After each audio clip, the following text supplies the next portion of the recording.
There we go. There we are.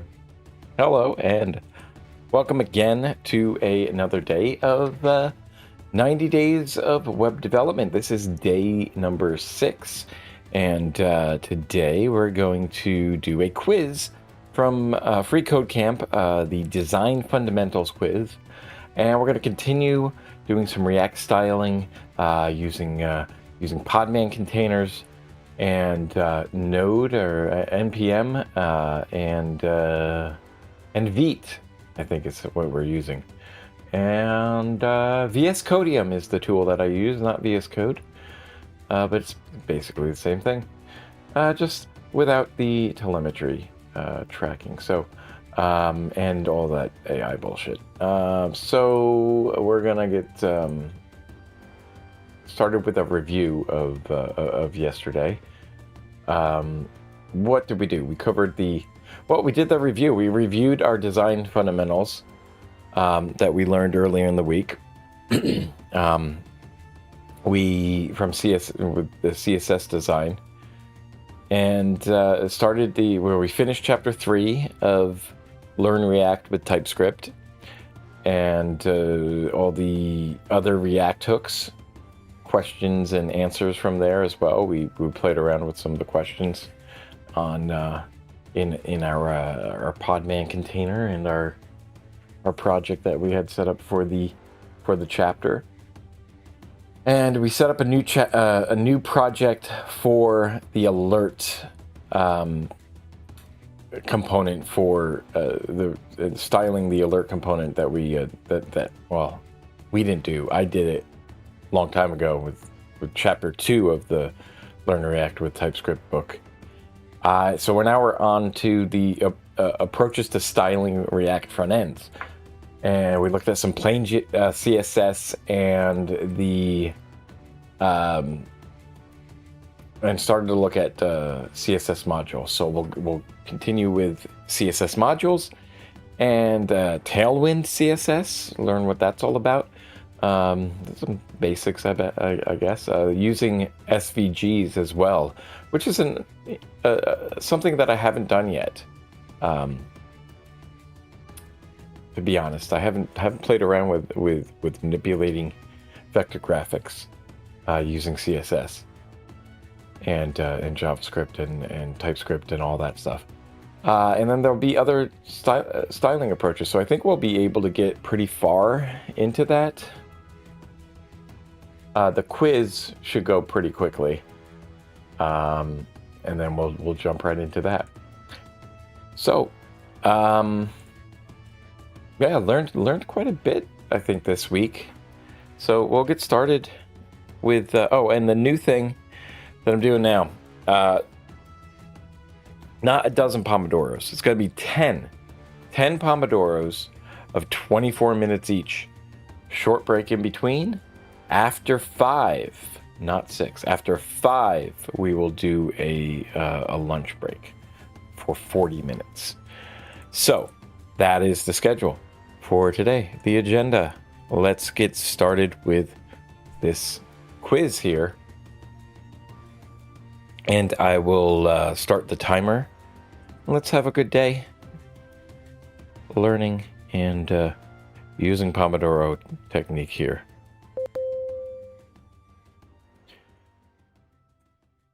Okay, design fundamentals quiz. We need to get 18 out of 20 below. Which design tool is especially known for real-time collaboration in the cloud? In the cloud? I guess it's is Figma in the cloud? I don't remember. Canva's in the cloud. I don't know if you do collaboration. Figma is definitely a collaborative thing, right? Which tool is most suitable for beginners creating posters and presentations? Fuck, I don't know. I'm going to fail this. I didn't pay attention to it. I guess Canva? Posters and presentations? Canva sounds right. I don't use any of those things, and I don't really care to. I don't like the companies. Why should breadcrumbs be designed to be easily readable but not oversized? You want to balance visibility without overwhelming the page layout. I mean, that seems like a worthy goal. Is that what the breadcrumbs do though? Make them blend into the background, match the font size of the main headers, keep them consistent across all the screen sizes. I mean, that doesn't... okay, so this is a decent option here in terms of writing a multiple choice question. So I think throwing this in here, this like seems like a worthy goal. Keep consistent across all screen sizes, but that's not really what breadcrumbs is designed to do. I don't think. Balance visibility without overwhelming the page layout. Easily readable, not oversized. See, this seems like it fits more than that. Consistent across screen sizes. I mean, that's scaling. That's referring to scale. So I would say that it's the balancing of visibility. What's a common mistake to avoid in card component design?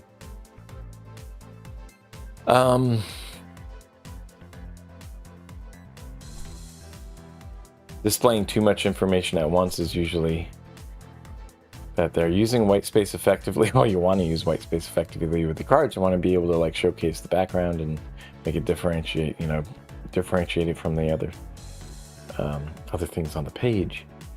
Make it pop. So white space is going to allow you to use the background color to your advantage. Adding hover animations for feedback. I mean, for feedback, I don't know what that means, but I don't think that's a bad thing. Keeping the card visually simple. That's something you should do. That's not something you should avoid. So displaying too much information at once has got to be the answer. What usability issue can arise with infinite scroll without a back option? Usability issue, infinite scroll without a back option. Trying to think, like, without looking at the options here. What issues can arise? Usability issues. So if you don't have a back button, you're stuck. Like, you'd have to go scrolling back up to the top, I guess. And that's annoying. Like back button meaning to go to the top, I guess. Users may scroll too fast. They may load duplicate content. No, users may exit the app accidentally. Users may lose their original context. Yeah.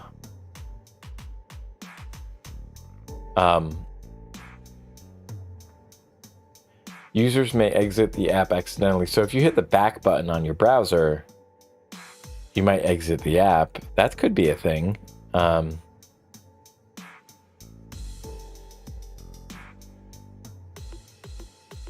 I think you can handle that though. Yeah, I'm not sure. I might fail this. Users may lose their original context, maybe, like because they go too far down. I think it actually might be users may exit the app accidentally by hitting the back button, maybe? I don't know. Which of the following helps visually distinguish a modal from the page content behind it?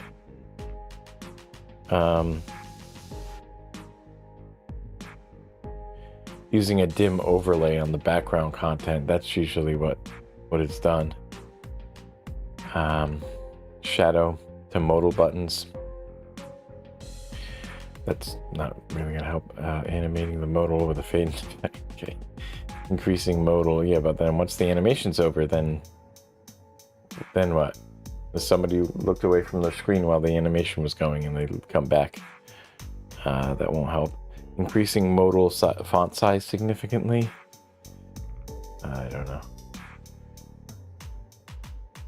Why should a progress indicator in a registration form support backward navigation? Progress indicator in a registration form.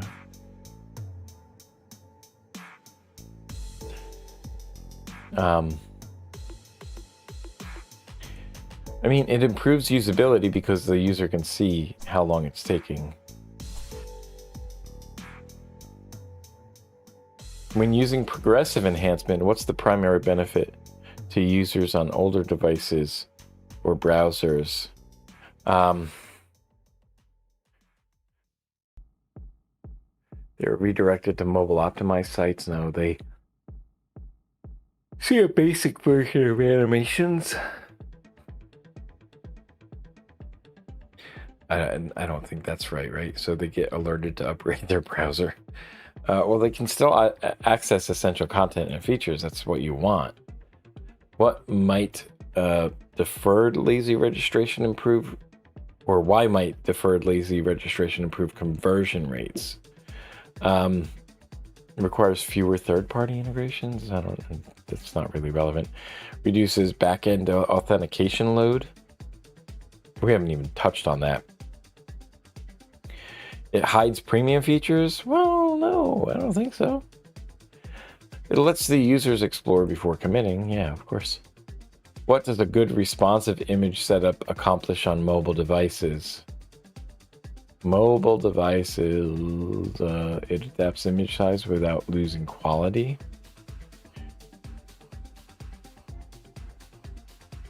That would be nice. Reduces color depth for performance?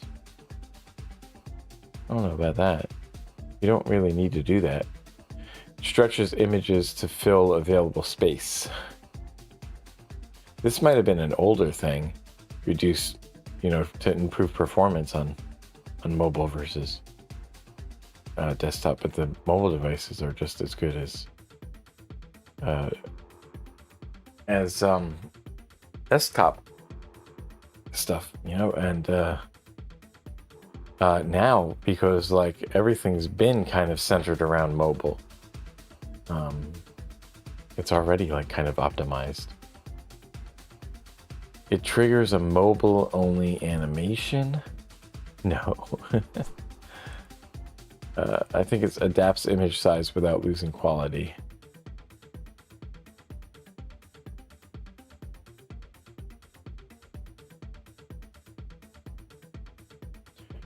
What is the purpose of establishing a strong visual hierarchy in UI design? Helps with color contrast and branding. Reduces the need for progressive disclosure. Oh gosh, I don't think I remember what that meant. Guides the user's eye through information in the intended order.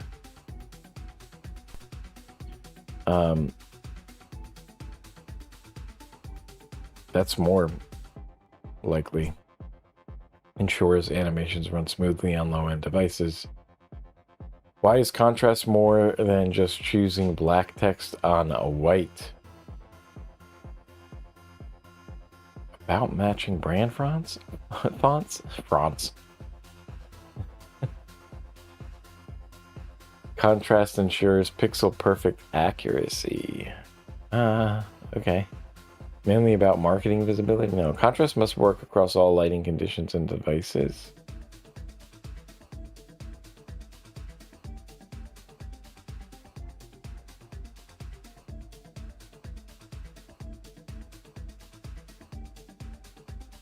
This sounds like it's the right thing, but it's just not really something I remember them saying.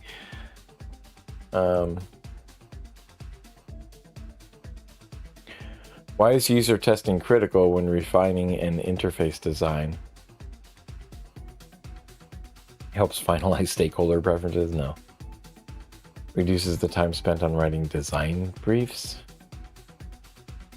I don't think it does that. It reveals how users interact with the interface in practice. That sounds right. Determines how well colors follow contrast ratio guidelines. What is A/B testing based on standard UI design practices? Requires small participation groups? It only applies to mobile first designs? No. Uses exit interface. It definitely doesn't do that. Tests a new feature with a random subset of users.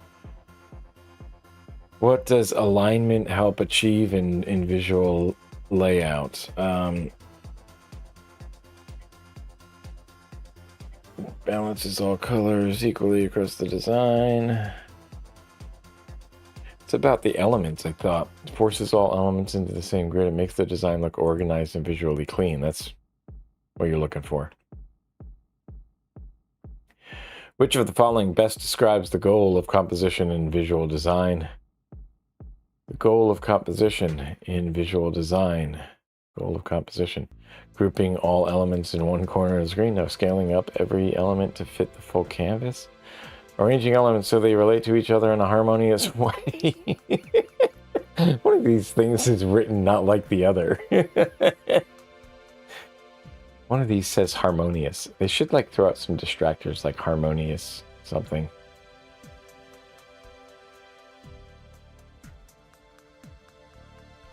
Let's see, which design principle is concerned with distributing visual weight to create a sense of equilibrium? Visual weight, it's like a balance thing or something like that, right? It's like, yes, okay. Scale, composition, hierarchy, and balance, but it's balance. What does hierarchy help users do when interacting with visual design? What does hierarchy help users do when interacting with a visual design?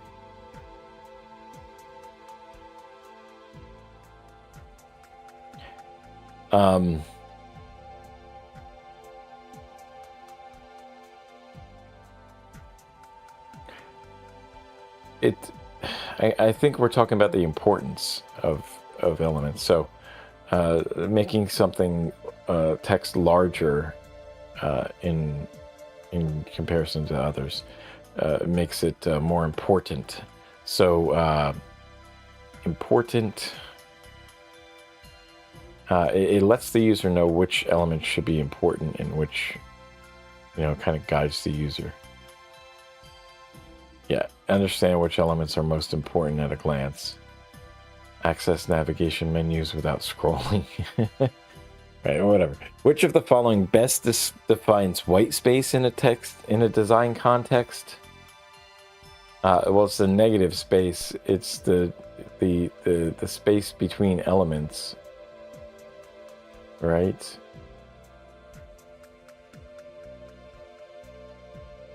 Gap that must be filled with branding elements. The padding used between interactive buttons. The white background color used for body text. Now, the empty area around or between visual elements. That sounds closest to what I said. What is vector-based design? Right, that's using rather than raster images, which is the defining which each pixel and whatnot. What color each pixel gets. You define shapes by their based on mathematical coordinates and lengths and curvature and things like that. So it's drawing with pixel-based tools? No. Building mock-ups? No. Creating art using formulas for lines, shapes, and colors. Edited, scanned images using raster techniques. I'm just going to finish this. I think that we probably didn't get it all, but let's see what we got. Did we do it all? Did we get 100%? Is that what we got? We got 100%?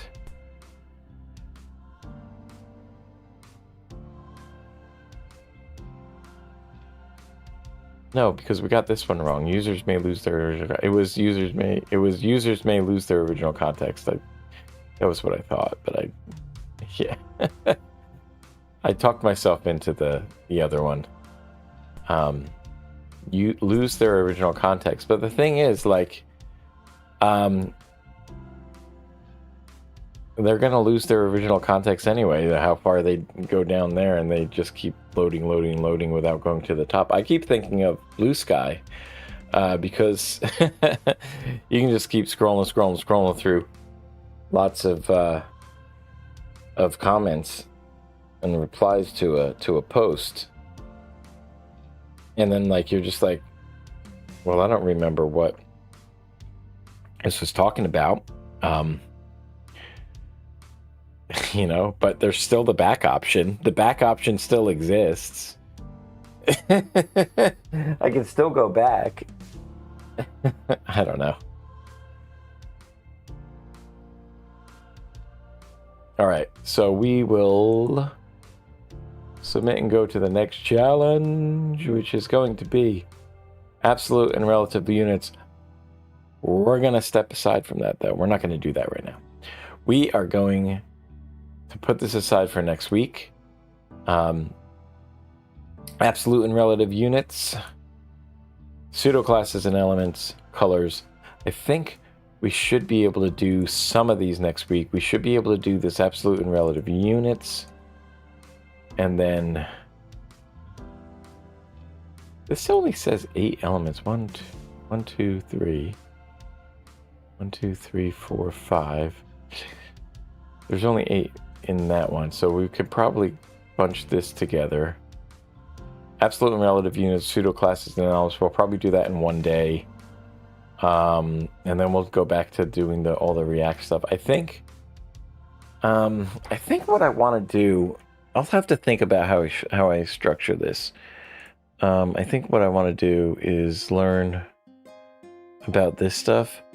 And really spend a good amount of time on this, because these are some fundamental things that I really need to understand. Build an event flyer page. Spend time like going through. What was the ones for that? Okay. When it comes to like building a page of playing cards, I think what I want to do is, it depends. It depends on how much they want. I want to put in a lot of effort, at least like half the day to do that. And then build a book inventory. So for these certification projects, I'm gonna have to spend some time planning ahead for this, which I'll probably do at the end of this stream. Really want to get through chapter 4 of the approaches to styling React front ends. And that's priority number 1, I think. I think that's priority number 1. Yeah.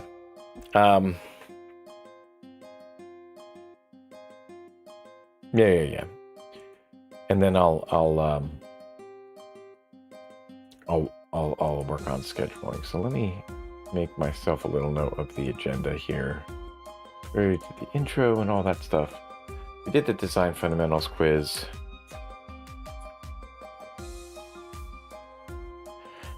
And what I want to do is to plan ahead for next week, and set up 90 days of web development, day number 7.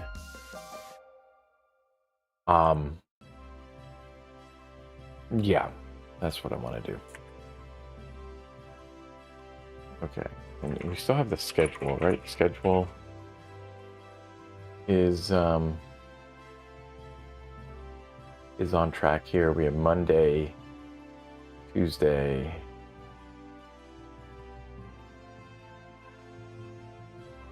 so how much more in there? Okay, so I'll work on that later. So we'll look at the schedule.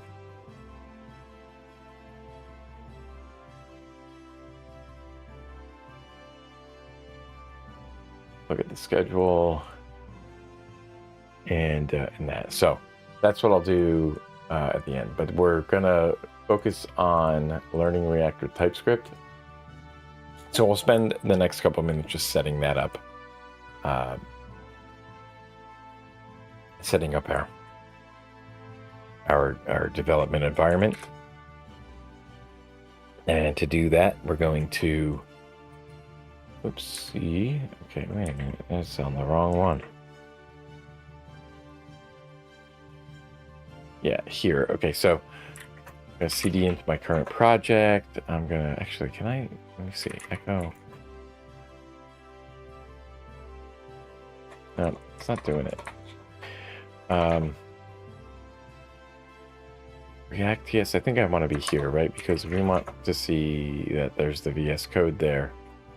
Take a look at the git status is up to date. Of course, you can do a git pull. Just practice, good practice. And there we go. And then what we're going to do is we're going to check out a new branch called day 6. And that's what we'll do. If I look at my branches that I have day 1, 2, 3, 4. Day 1, 2, 3. We did not do any of the coding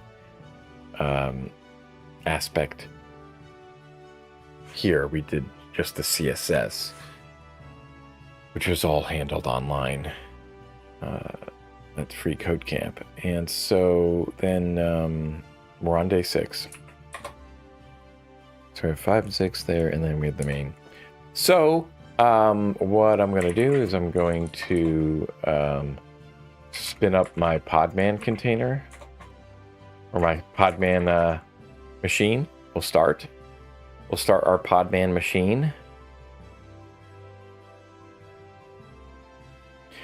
And the default there, a default Podman machine, whenever it wants to finish. Configured in rootless mode.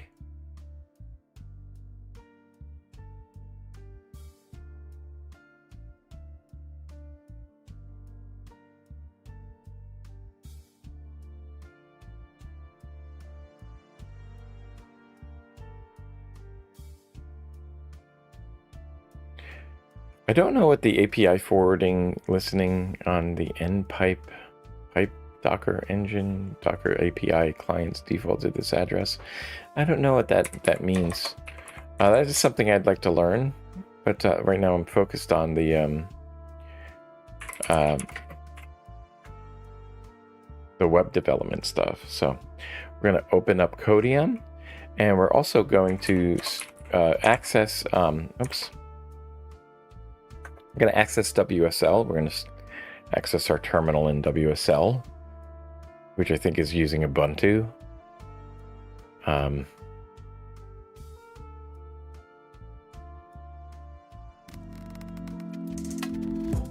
then we'll take a break. So I'm going to set that up when we come back. Oh, it always does that. You know why? Because I'm like focused on there. I need to figure out something.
Okay, that break took a little bit longer, so I'm going to add restart the pomodoro timer here, just for the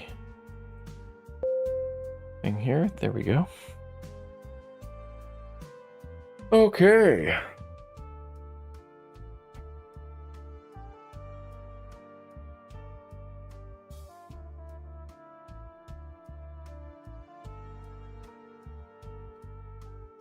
Okay, so what I need to do is first exit out of this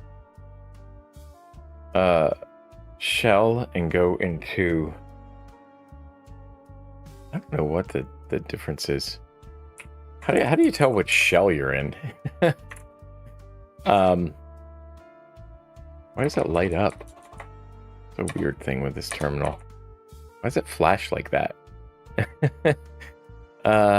So funny. It's just funny things. So now what I want to do is I want to run my container, right? I want to run it with the remove. See, I can't remember how so with the RM. I don't know why there was that there. RMIT, user RNS, keep ID. Port is 5173 on both local and in the container. Setting up a volume linked to this current folder locally, and then in the container it'll be the app folder. I still don't know what that C stuff is. It's, I don't know, just to make sure that there's no like extra nonsense floating around. Workspace, so then the working directory we set as hooks. Now that's what we need to change, because we're not going to be in there. I think where we are, we're going to be in alert, and that's where I want to be. We're going to go into the alert folder, and then node latest is the image that we want to pull for our Podman container. And then we're going to use the bash terminal once we're in there. Okay, so we're in here. We have alert. There's nothing in alert. All right, so I fucked that up. I did fuck that up. Okay, I'm going to exit out. Exit out, we'll try it again. Because we have to actually be inside of the React TS folder for this. So we will remove the directory alert. And cd into React TS. Now we'll just run this command and get into there. There we go. Okay. So we're in here. What we can do is we can run our server, and can have that going. Okay.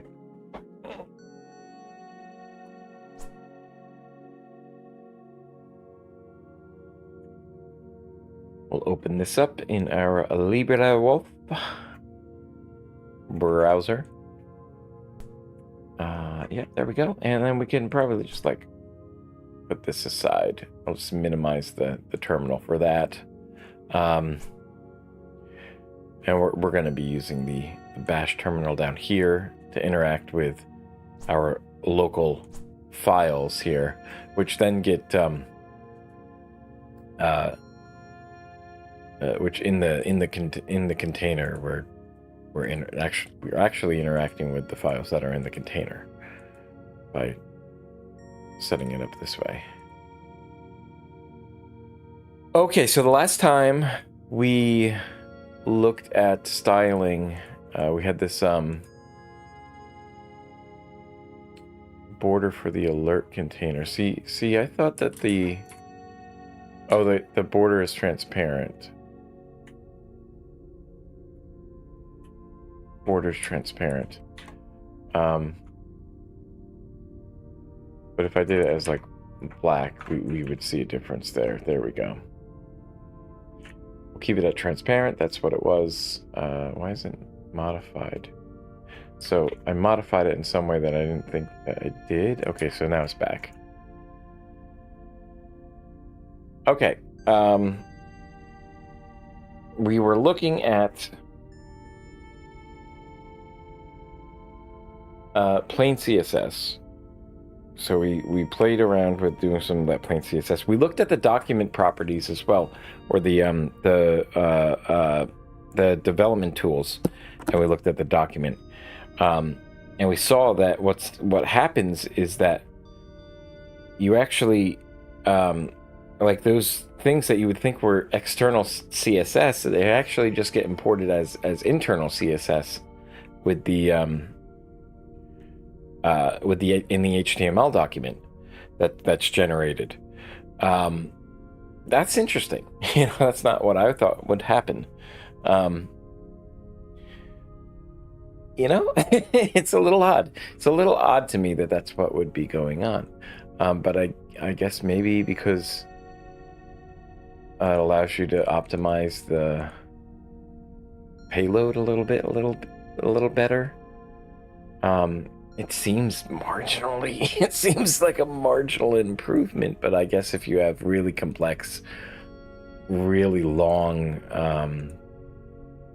CSS, more complicated CSS, then that could, all those new line characters and tabs and such, and spaces might add up. It might add up to like doubling the size of your file. I don't know. So, excuse me. I've been having the allergy to something today. I'm gonna zoom in. 170 seems okay. I'll get some coffee here.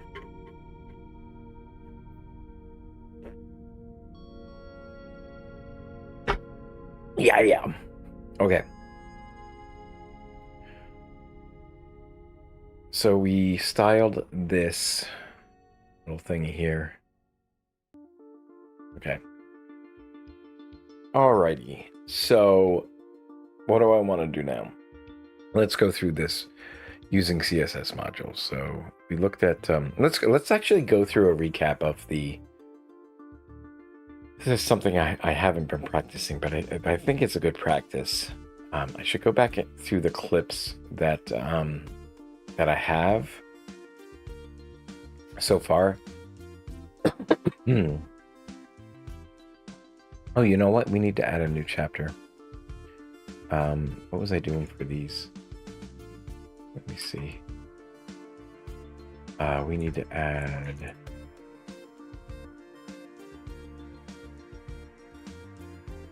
Chapter 3 React hooks.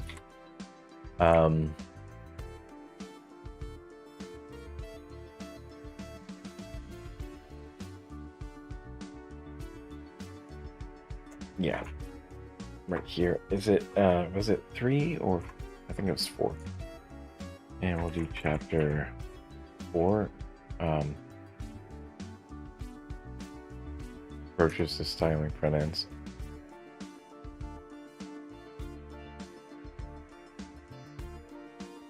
Yeah, section recaps here.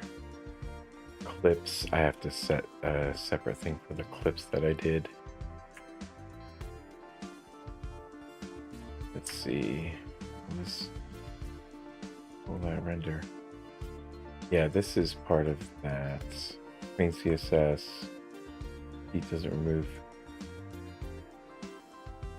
Vite doesn't remove redundant CSS. That's an important thing.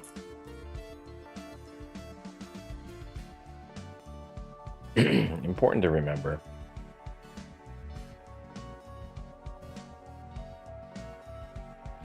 So Vite doesn't remove redundant CSS. It will include all of the content from all the CSS files that have been important. So if that's one of the biggest drawbacks, I guess, when using using this.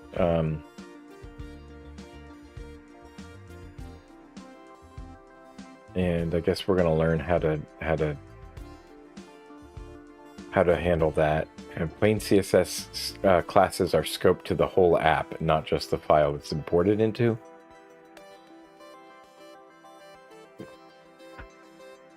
So we had that issue where we had two CSS files, and they were referring to the same selector of with the same specificity, right? So there's the clash there between which one is going to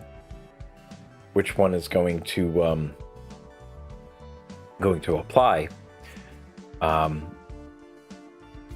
So one can overwrite the other.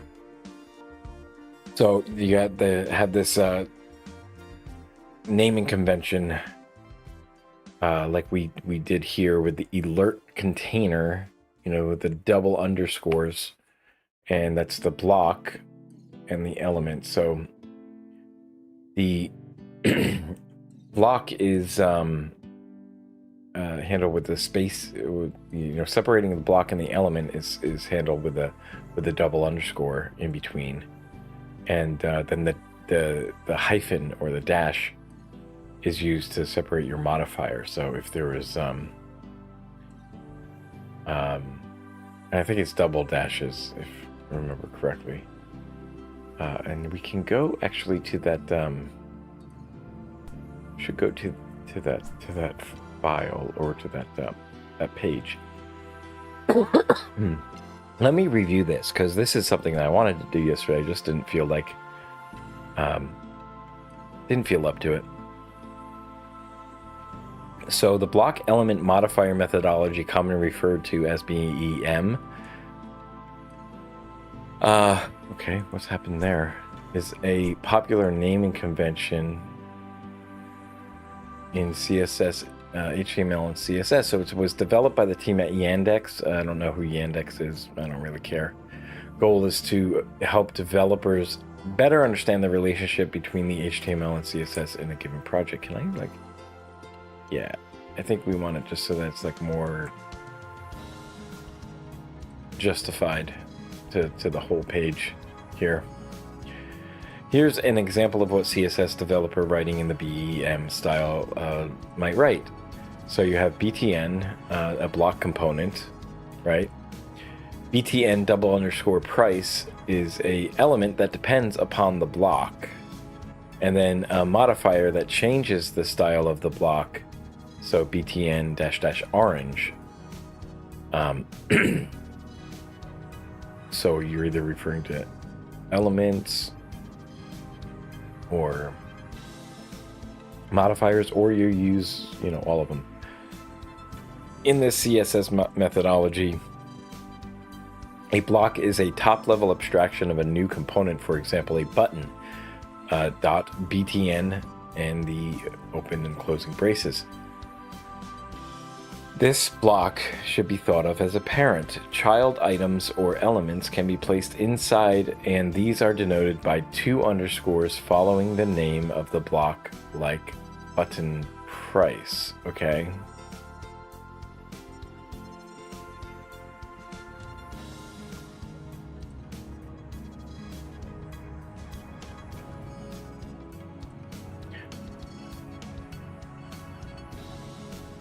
Finally, modifiers can manipulate the block so that we can style or theme the particular component without inflicting changes on a completely unrelated module. It's done by appending two hyphens to the name of the block, just like btn dash dash orange. And the markup might then look like this. Oh god. Ugh. I'm tired. I'm tired today. If another developer wrote this markup and we weren't familiar with the CSS, we should still have a good idea of which classes are responsible for what and how they depend on one another. Developers can then build their own components and modify the existing block to their heart's content. Without writing much CSS, developers are potentially capable of creating many different combinations of buttons simply by changing a class in the markup. changing the class of the markup.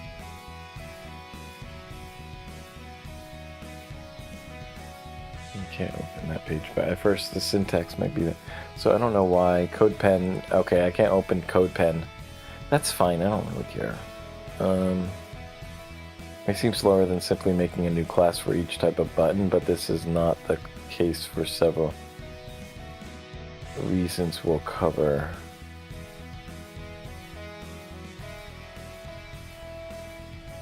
Well, I guess like if we're using these components and we want to separate concerns and stuff, then it makes it a little bit easier to work with when you have smaller files, and it's not, you know,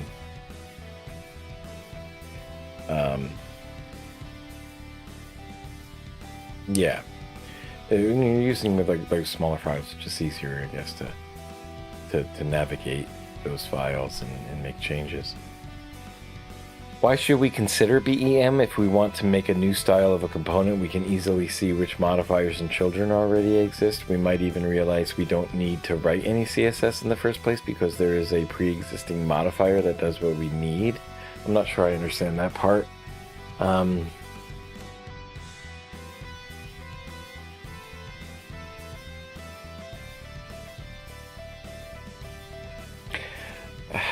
I don't understand how there would be a pre-existing modifier.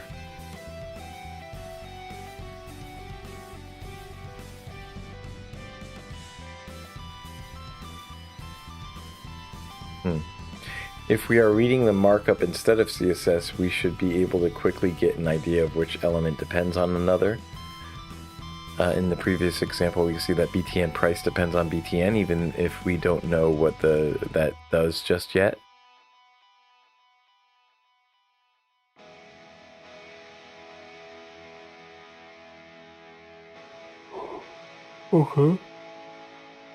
Designers and developers can consistently name components for easier communication between team members. In other words, BEM gives everyone on a project a declarative syntax that they can share so that they're on the same page. Harry Roberts identified another key benefit of using a syntax like BEM when he writes about improving developer confidence. This is the main reason we end up with bloated code bases full of legacy and unknown CSS that we daren't touch.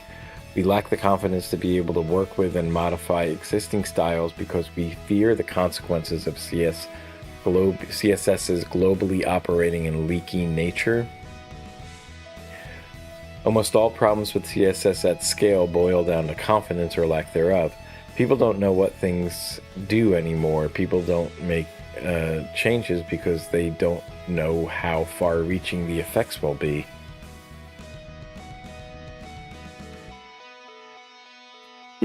Likewise, Philip Walton argues that this problem can be fixed if enough developers stick to the principles of BEM. While 100% predictable code may never be possible, it's important to understand the trade-offs you make with the conventions you choose.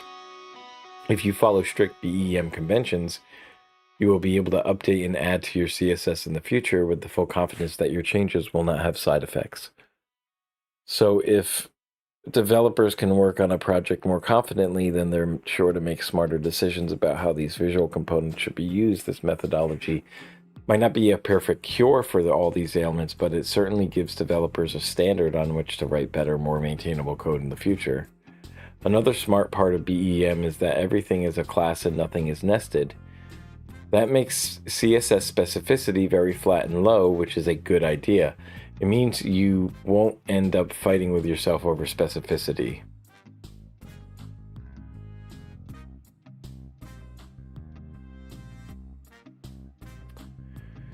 Everything is a class and nothing is nested. So it just means, okay. Well, I don't know. Like, so everything... It feels like you learn about... You either learn about specificity or you just take this hammer, right?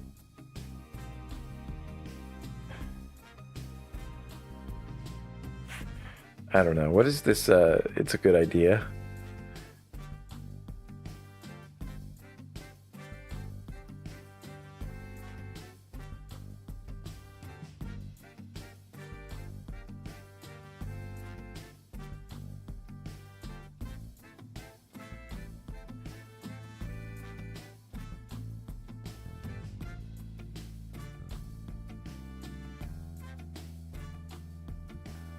Problems with CSS or BEM. Of course, nobody will twist your arm if you break from the BEM rules. You could still write a CSS selector like this, .nav space, so that you're taking all the descendants of nav that are of the class nav double under list item, and then all of the see, it's hard just to describe. So I see the point, but and then you take all the descendants of that, and only the descendants of that have the class with button orange, right? And background color. So this looks like it has parts of BEM going on, but it's not BEM. It has nested selectors and a modifier that doesn't even accurately describe what's going on. If we did this, we'd be screwing up the specificity flatness that is so helpful with BEM. A block such as nav should never override the styles of another block or modifier such as BTN orange. Right.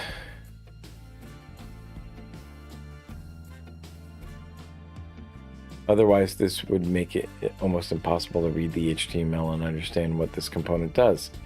In the process, we're bound to greatly shake up another developer's confidence in the code base.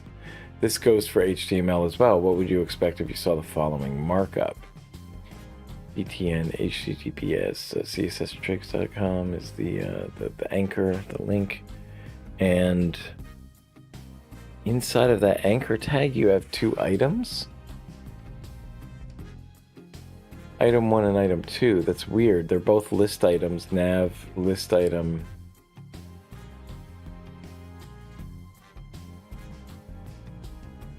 It's not a list, and yet it's somehow being treated as a list, though. That's bizarre, isn't it? Item 1 and item 2. You're making a list without making a list.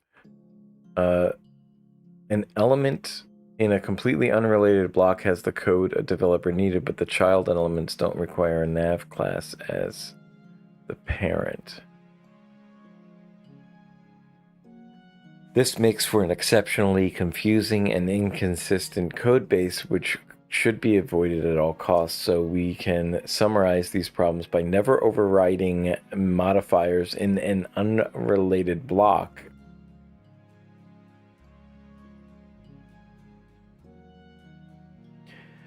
Avoid making unnecessary parent elements when the child can exist quite happily by itself.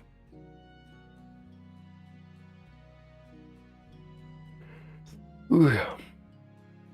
So what would they suggest here? I don't understand.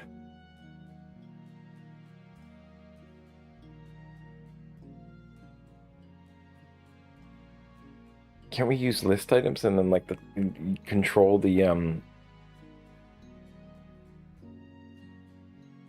type or whatever? Just very confused with that. And there's more examples of it in example. So there's accordion demo, but we're not going to look at that.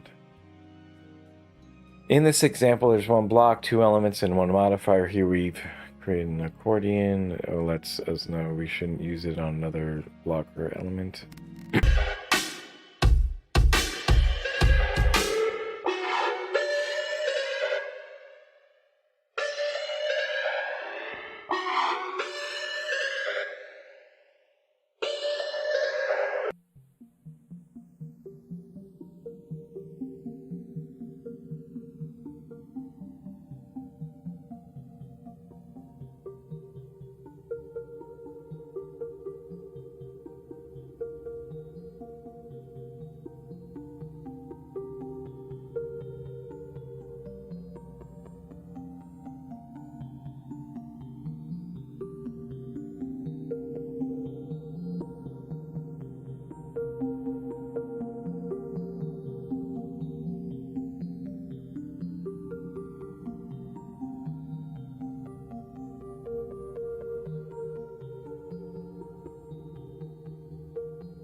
Okay, let's open up this frame in a new window. We'll put it right next to it.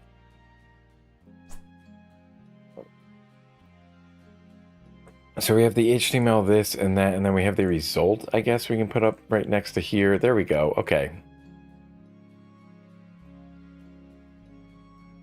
Oh, this is fine, actually. I don't mind that it's not embedded.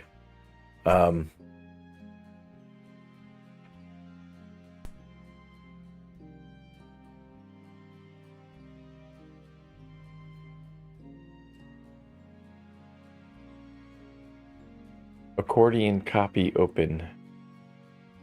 I'm just like, I'm kind of eavesdropping now because there's like a little bit of a neighbor dispute outside. And it reminds me of that show Neighbors on, I think it was Netflix. I gotta see if there's any new ones.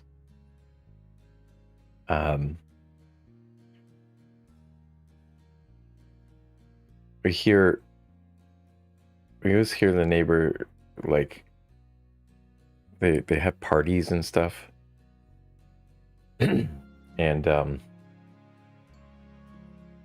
they get kind of obnoxious.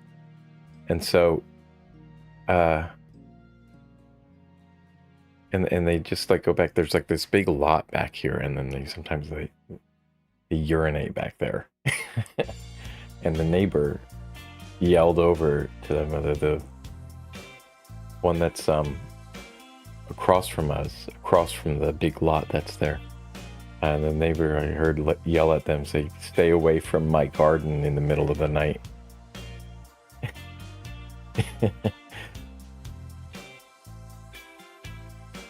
Apparently they go over there too. Okay. I'm in focus mode.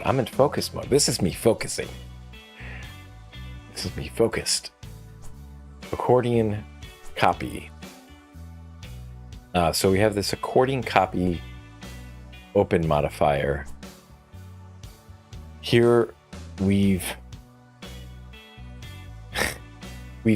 created an open modifier which lets us know we shouldn't use it on another block or element.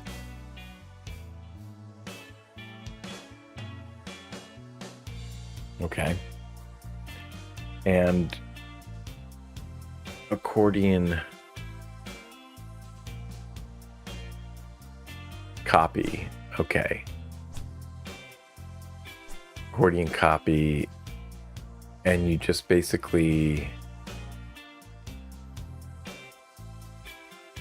This isn't showing me what's changing, does it? It doesn't show the changes to that. What you're actually doing, I think what you're doing... Slide toggle. Oh gosh, I don't know what any of this means. I thought what was happening was that you were just changing the class. And so that the CSS would handle copy open modifier for that. But is it used anywhere? It's used up at the top here by not having that. But JS copy class. Copy, JS copy. I don't know what any of this stuff means. We're gonna have to learn how all this stuff works. Okay.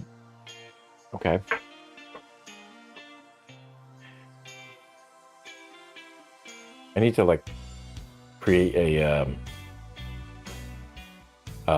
list of phrases that I say when I don't understand something, and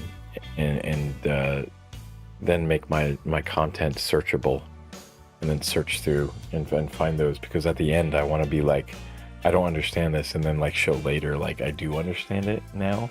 I think that'd be really cool. And again, I mean, thinking about this as this 90-day thing as a prototype for doing other 90-day learning things. Yeah, and maybe that'll be my thing. My thing is do things in 90 days. 360 hours. Okay. we shouldn't use it on another blocker element, but then, okay, but it's only on that, so I'm very confused as why copy open. I just don't get it. I don't understand how this is a, whatchamacallit.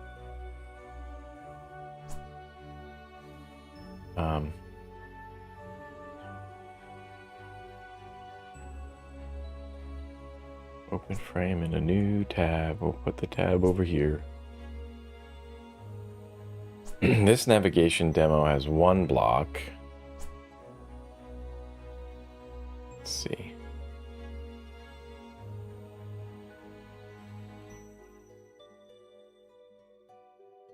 Six elements and one modifier.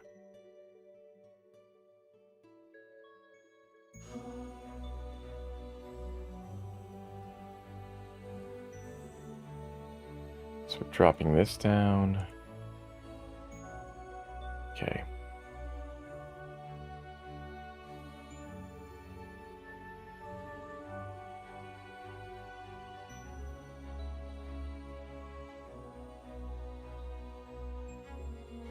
We should get the CSS and the HTML up together. Can you do that? Can you put it over here? Can I put it over here? Can I put it over here? No, I can't. JavaScript over there. That's kind of annoying. It's a little drawback of CodePen. I know a lot of people use it. I haven't really played around with it though. It's even, let's see, it's even perfectly okay to create blocks without modifiers at all. At some point in the future, a developer can always bolt on or bind to new modifiers so long as the block remains consistent. See, I don't understand what's happening here. They're talking about blocks. Are you talking about are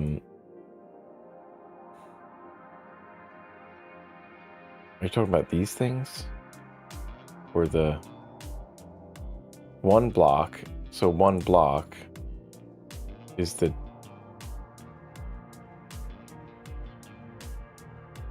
div there. Okay, this one block, 6 elements. This is the one, or is it 1, 2, 3, 4, 5? Which is the 6th one then? So we have an anchor element, we have a UL element, unordered list element. That's 2, right? That's 2 elements that we consider.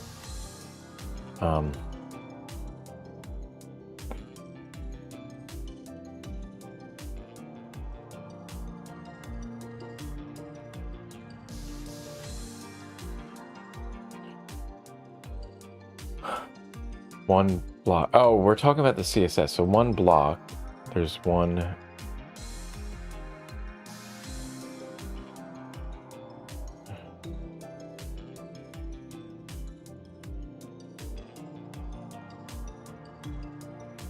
One, 2, 3, 4, 5, and 6.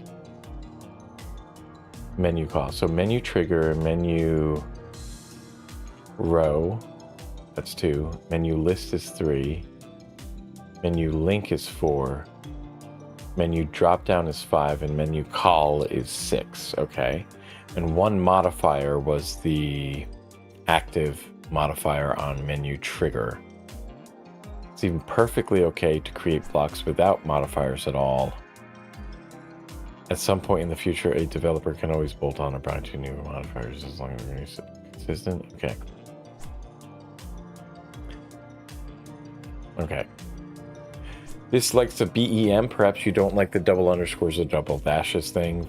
Fine. Use something else that is unique that you will consistently enforce. Here's another sentiment. So X. Yeah, I don't care. I'm not clicking through to X.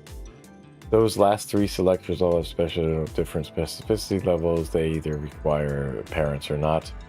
Without any rules in place, they don't say as much as the ones on top. Is it possible that this tiny isolated example feels perfectly fine to you and never ends up biting you in the butt? Perhaps, but the more CSS you have in a project, the more little things like this add up, the more specificity and complexity battles you go through. Not to pick on Sam here, I don't know what they said, are shared by a lot of people, so it makes for a good example. They see BEM and they just outright reject it. If you want to dislike BEM, that's absolutely fine, but I think it would be hard to argue that having a set of rules that aid in understanding and assist in keeping CSS maintainable is a bad idea. In the SMAC SS methodology, you're likely to find a CSS class name with 3 letters. Modifiers then follow the module name with a hyphen. Okay.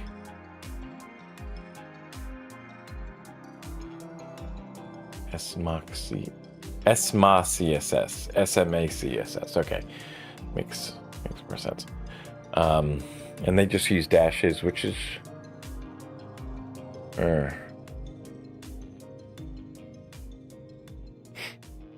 module with state, following name with a hyphen. That's just a different naming approach to the same problem. It's pretty similar, but you're just being more specific about dependencies and keeping specificity flatter. In OOCSS, blocks are similarly generic. Mod inner talk inner. So you would use multiple classes in the HTML for variations. The inside part isn't named like it has a dependency, so it is less clear, but potentially more reusable. BEM would do mod inner and mod talk and mod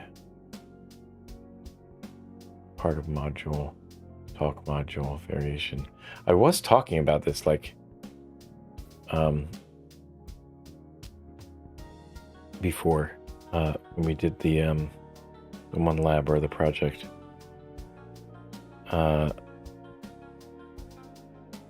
So that's like right at the right time for me to learn this stuff.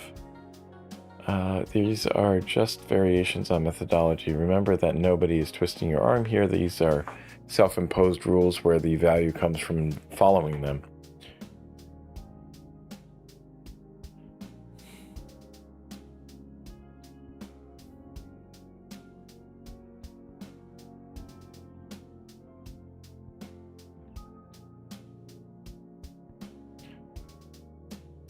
For those of you writing Sass and enjoy nesting as a way of scoping styles, you can still author in a nested format, but get CSS that isn't nested.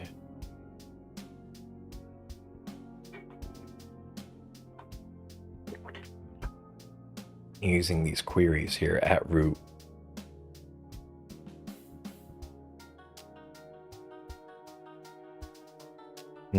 Okay, get you block element and block modifier.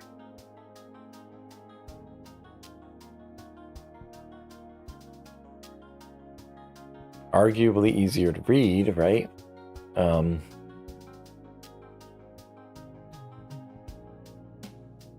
Although this is still organized a lot better, or a lot more intuitively, that you know that these things are explicitly related to block, where, I mean, it's just in the naming convention. But these are just like visually, you visually relate them to this element without having to read anything. At least that's my interpretation there.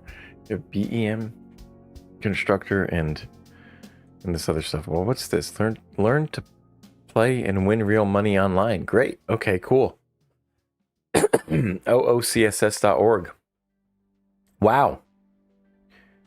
Cool.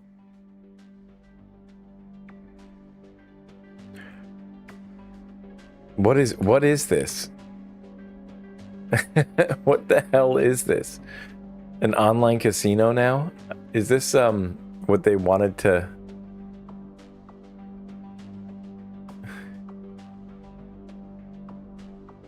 Live with interactive challenges that simulate real casino experiences?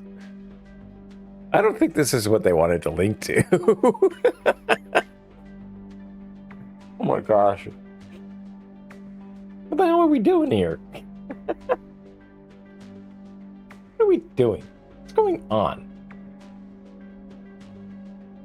BEM Constructor is a project here, objects, components, themes. Using Bower. Well, that's a new one. What the fuck is Bower? NPM, we know about that. Never heard of Bower.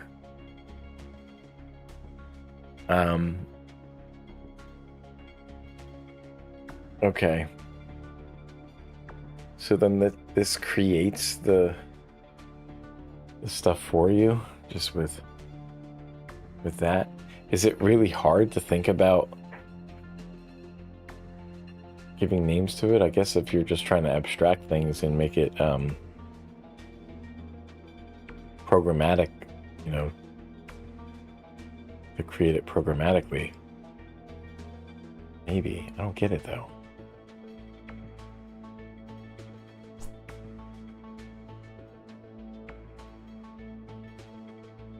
So weird. Expressive BEM with SAS, a different approach. So I think maybe this is what we're going to talk about in the book here. SMA CSS, Scalable and Modular Architecture for CSS. Flexible guide to developing sites, small and large. Read it online. Oh, well, let's go for it. Let's copy the link and we'll share it with the chat, and we'll add it to our resources for the day. So it's just our notes and resources and stuff. Download the book. Maybe hopefully it comes with something usable here.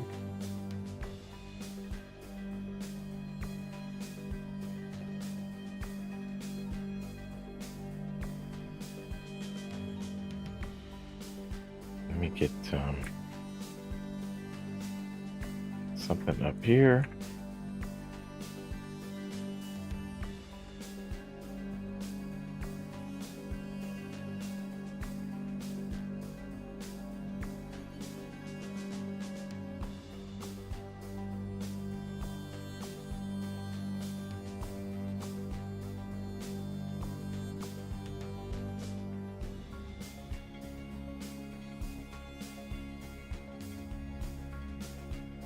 There's an EPUB format too. Let me extract them all into, well, there's a Mobi. And what I want to do,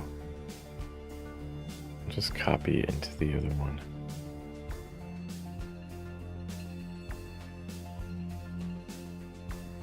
Oopsie. I don't know if I want to. I can just go like that with the thing there. We'll do the EPUB as well. But when I open up the EPUB, it just says that it should open it up into something else. So if I, let me see.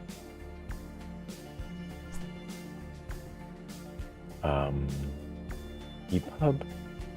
Oh, it does work. Okay, so we have an EPUB reader.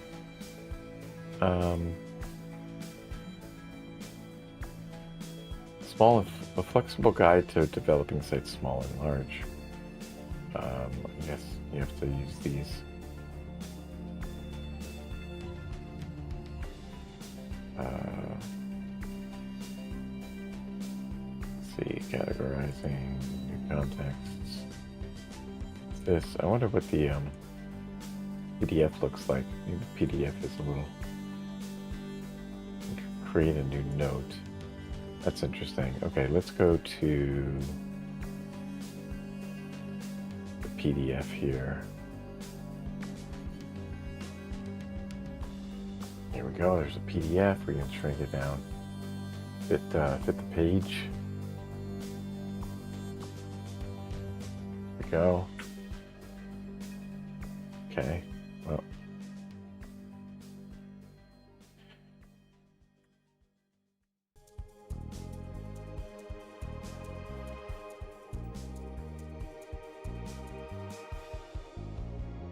Okay, well, this is cool. You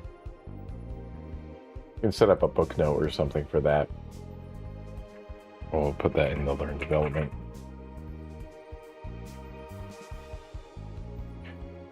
That's one of my goals. I have that. That's the goal. I'm going to target 5 of these by the end of June, but wow, I did not hit that mark, did I? That's okay, though. That is okay. Should start reading those other books outside of streaming.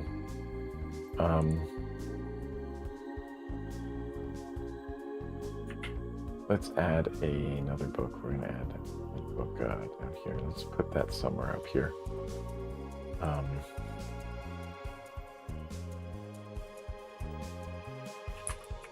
CSS.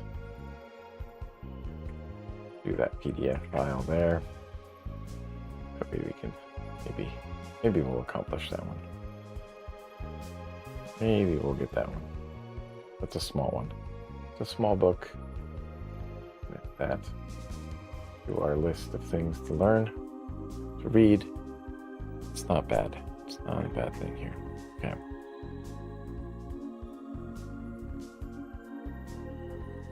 So SMOS CSS was written in 2011, and so this site remains for archival and educational purposes. So it might be a little bit outdated, but it's good to look at maybe the history of how development technologies have progressed, and standards and guidelines. Keeping specificity low. This is probably a good something to read as well. Although this is from 2015, I mean, seems like it's still relevant.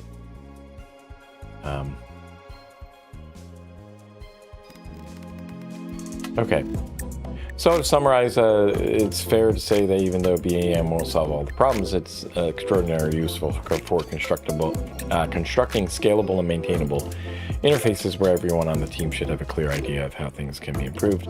It's great because of a great deal of the front-end development is not just about the nice tricks that solve one little problem in the short term. Need agreements, promises, and binding social contracts between developers so that our code base can adapt over time. Okay, so when I come back, we'll continue.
Okie dokie, let's get started.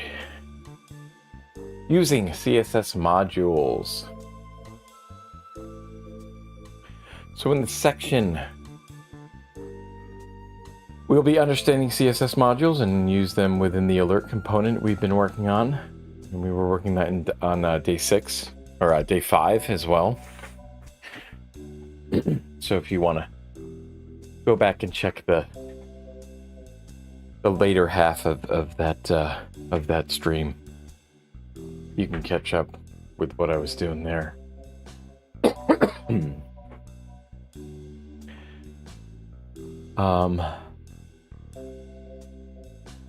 Oh gosh. Let's see.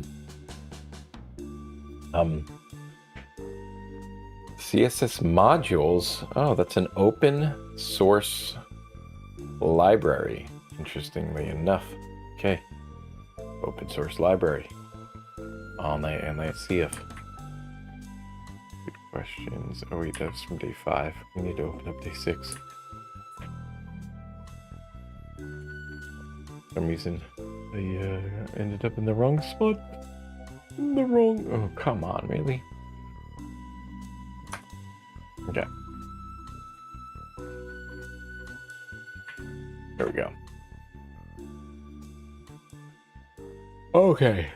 I'm still trying to wake up.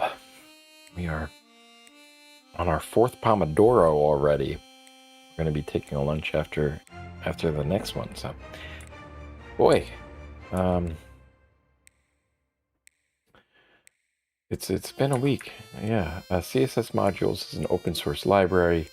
Can be added to the bundling process to facilitate the automatic scoping of CSS class names. So I'm gonna just take a look at it here.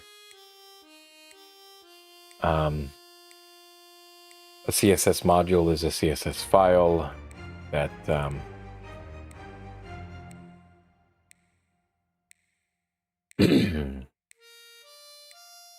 just like in the previous section, however, the file name has an extension of .module.css rather than .css.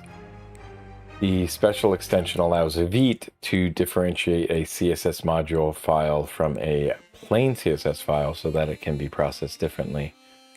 A CSS module file is imported into a React component file as follows. Import styles from styles.module.css. Okay, so this is similar to the syntax for importing plain CSS, but a variable is defined to hold CSS class name mapping information. In the preceding code snippet, the CSS class name information is imported into a variable called styles. But the variable name can be anything we choose. So we can name it anything from there. Okay. The CSS class name mapping information variable is an object containing property names corresponding to the CSS class names. Each class name property contains a value of a scoped class name to be used on a React component. Here's an example of the mapping object containing container and error, CSS class names that have been imported into a component. Yeah.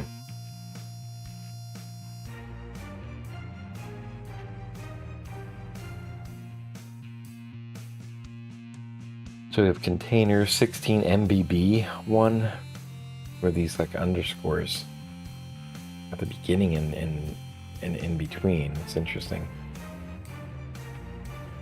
It's the naming convention for some reason. Don't know what that might mean. This scoped CSS class name includes the original CSS class name followed by a random string. It's just a random string.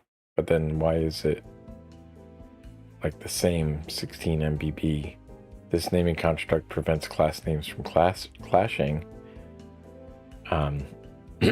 Selected from random, but then it doesn't repeat, right? Do they handle that? styles within a CSS module are referenced in a component's class name attribute as follows. God, I got a package.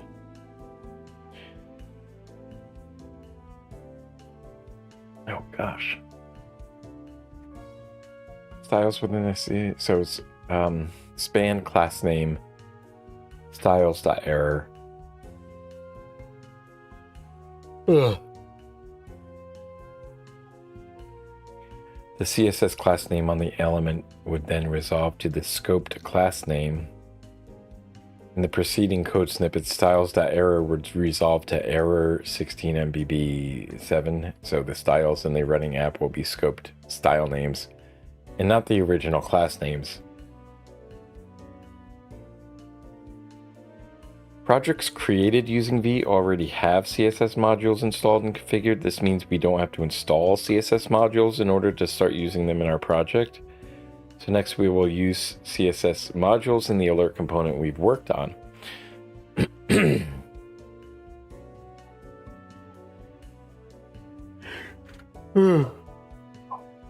I'm allergic to something out on my walk today, and I really had a bad reaction to it. I was coughing really bad, and I think I'm starting to feel itchy from it too. Gosh, I don't know. There's something in the tree, some kind of tree or something, tree pollen. My gosh, having a tough time here.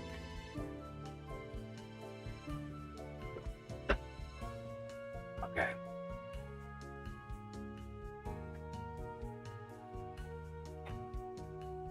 Okay, so this is the code base here.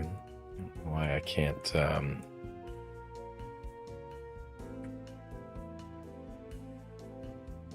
right, that's because of can't use it with power toys or fancy zones. Right, okay,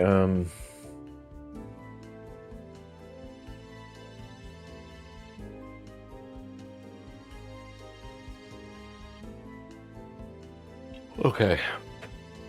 So they're doing it like this, and same syntax as is the same kind of syntax. This isn't in your JavaScript though, okay, but in your HTML.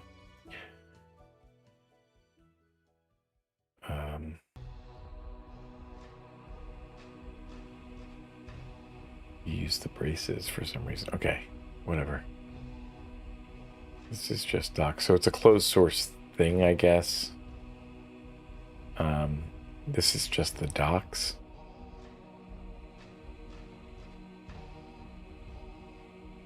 They have all this other stuff.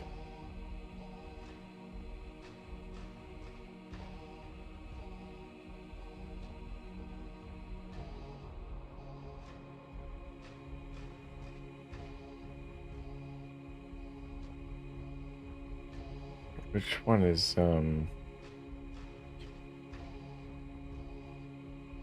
sort by last updated? So the documentation's been updated, but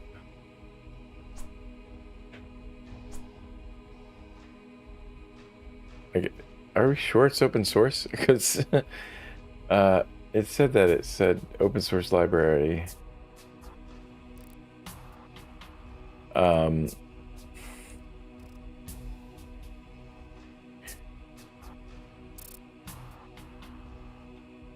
It's free and it's downloadable.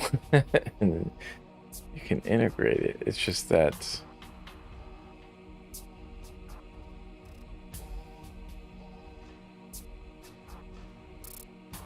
I don't see a way for it to be installed. Because in Vite it's already installed, but like if you wanted to build it from scratch, I have no idea. This is just the documentation. Of course documentation is open source. Like it has to be.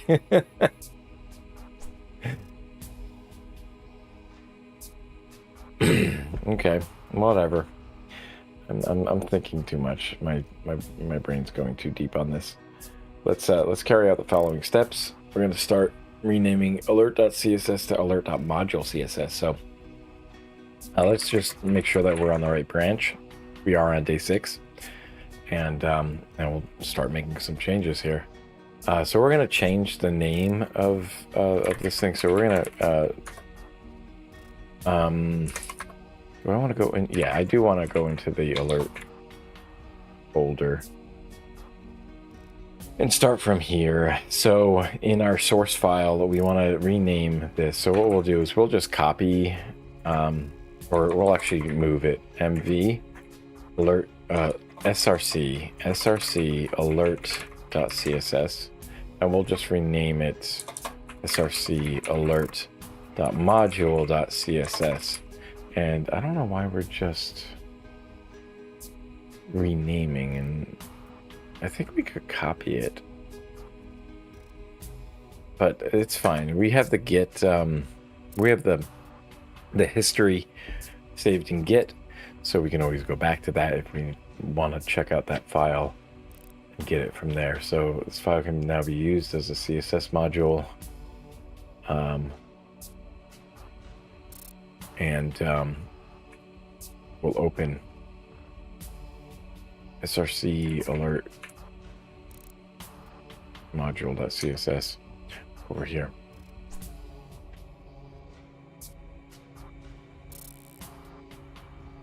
There we go. And then there it is. It's the new one right there. And so inside of here, we're going to change the class names to camel case rather than kebab case. What is kebab case? Oh my gosh, I'm going to have to look this up. What is kebab case? Kebab case.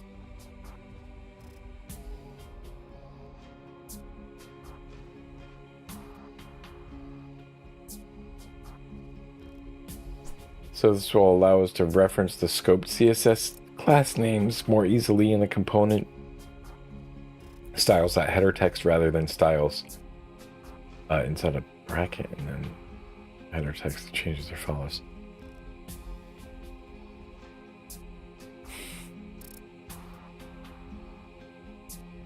Oh, so instead of the dashes. Oh, kebab is separated by hyphens. Okay, I've never heard of it referred to that. The letters are lowercase. Funny. Okay, I've never heard it referred to as that. That's funny. So we'll just do this header icon, delete header text, and close button. All right, convert to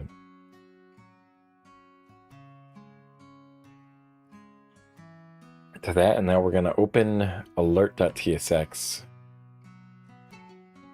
over here. That's where we have it. We're going to import styles from alert.module.css. And we're getting an error. Declared but never read. That's fine. Fine but never used. Then in the JSX, we're going to change. So the JSX is going to be down here at the bottom where the return statement is. And change the class name instead of alert container. This is weird. How are we going to know that that's container? Because we changed it to something else. So we are going to change it back. So we are going to change this back to container and this back to container warning. And then this back to container information. So that's the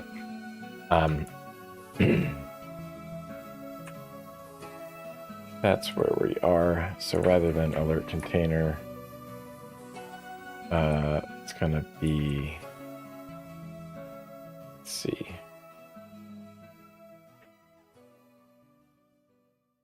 Styles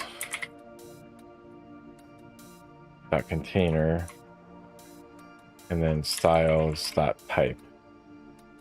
Okay, interesting. Oh, it's not dot, actually. It's that. It's like a dictionary.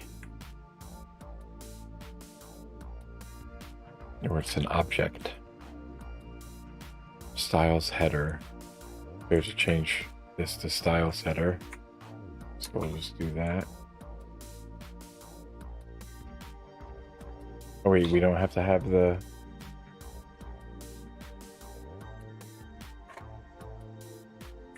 We don't have to have the quotes in there.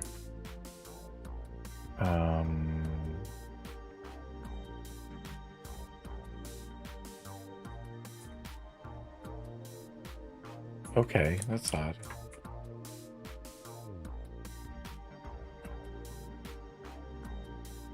Then we'll do styles. Header icon. So why don't we need to have...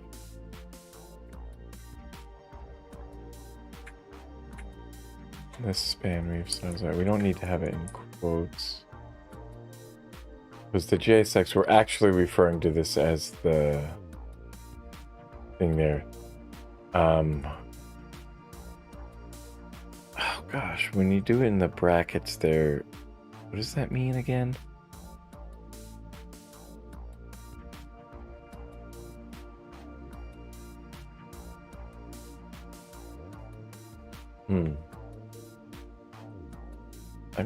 I skipped over something and I don't understand why we have these. I guess maybe this is from in React. You put these in braces. Oh. Okay. Then header text down here.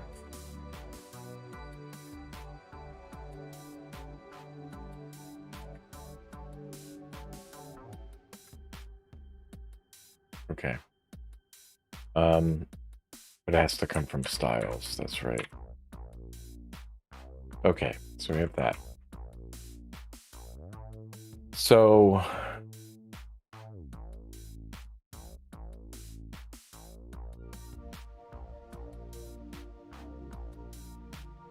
reference the scope things more easily. I think because like if you're in JavaScript, I think you have to do it that way, don't you?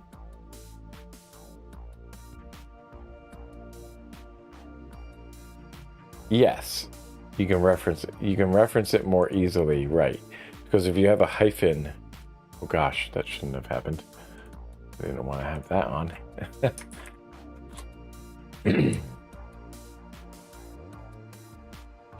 So if you have, yeah, okay, you can reference it like that rather than having to wrap it in quotes when you're referencing that key or that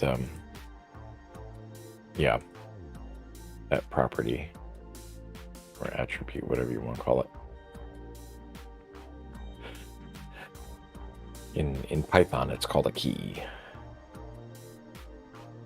If styles was the dictionary, header text is the key. Yeah, you're naming it this so that you can reference it like with that syntax.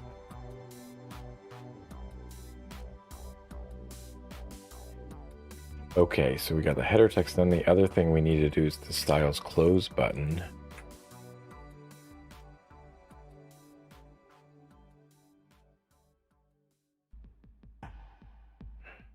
And the styles content.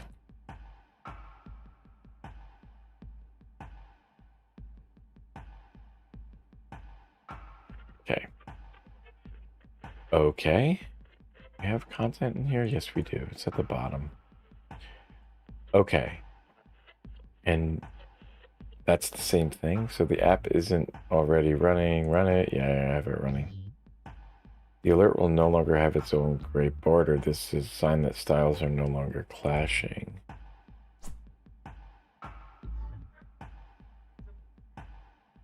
Okay.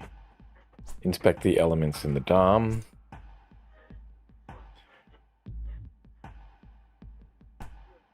Can I just press Q? No. Okay, whatever. We'll do it up over here.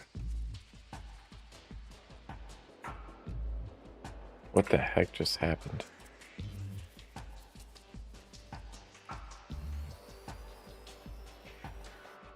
There we go. We'll put it up over here. And we'll see that the alert component is now scoped using CSS names.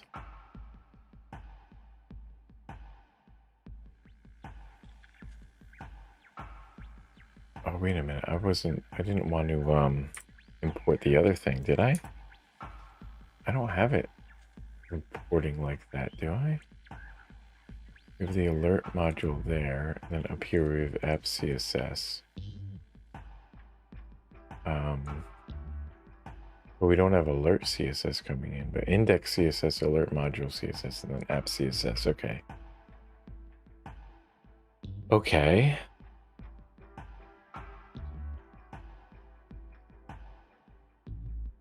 So what's the difference here that we're looking at? The alert component is now using scoped CSS class names.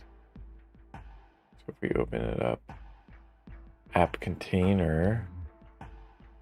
Okay, just like our, whatchamacallit. Just like the BEM. Although, wait, is that what we had? Is that what I had in app?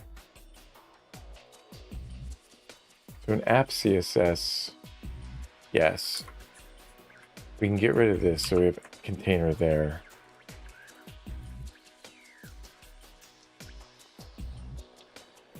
Okay, we save that. We wanted to modify that, so I think we might have to reload. Okay, because the styles I think need to be reloaded. It still says app container like that. That's interesting. That's so interesting. What's going on? So we have app double under container.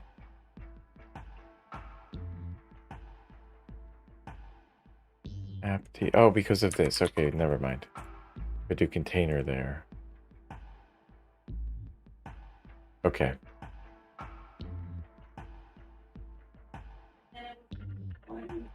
Class container. So now it should look like there's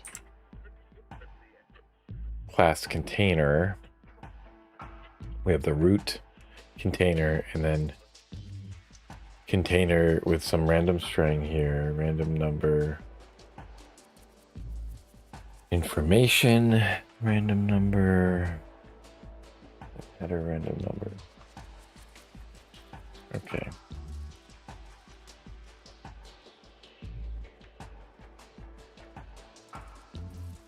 If I click on it, we can see the styles here. Match up there. Okay.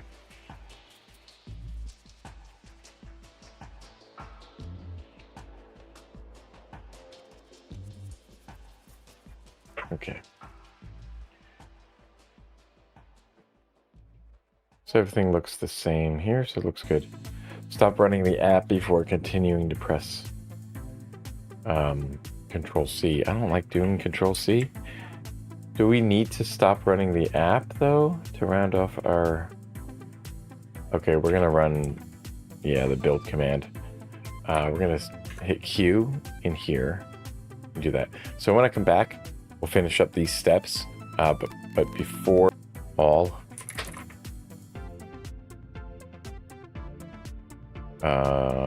deleted file alert CSS, and then we'll do a commit. And we are on step 7, I believe, of using CSS modules.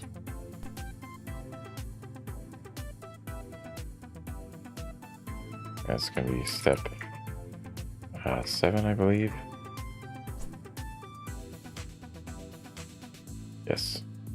And we are on page 128. There we go. All right, be back in a minute.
Okay.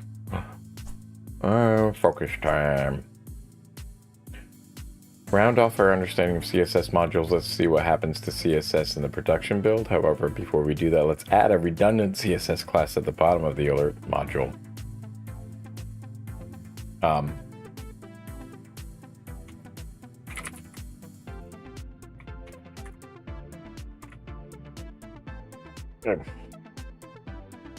Now, we'll create the build.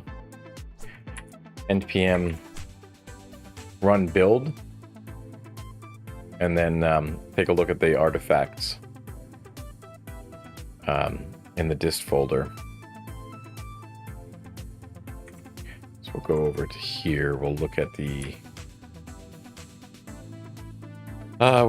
dist folder, and we see assets, fave icon, icons. I kind of want to look at that fav icon.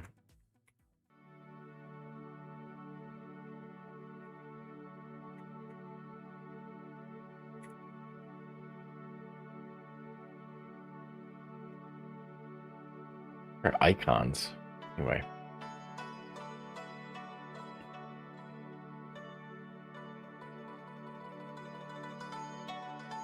Okay, just a bolt. Oops.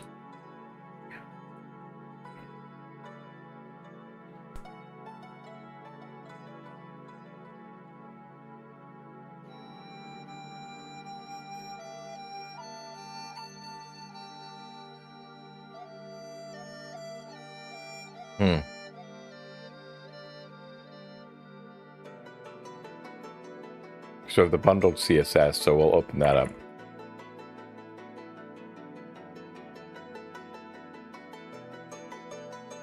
Oh, gosh. Here we go. So open up this one. There's also a JavaScript file.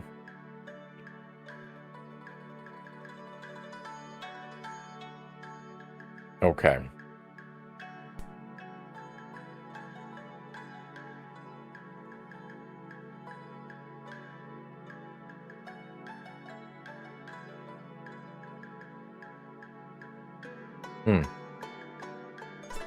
Just format it.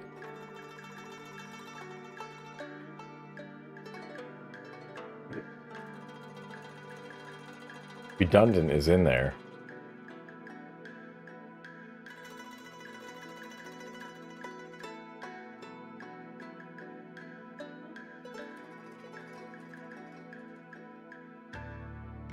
Contains all the CSS from index CSS, app CSS, and the CSS module we just created. The class names from the CSS module are scoped.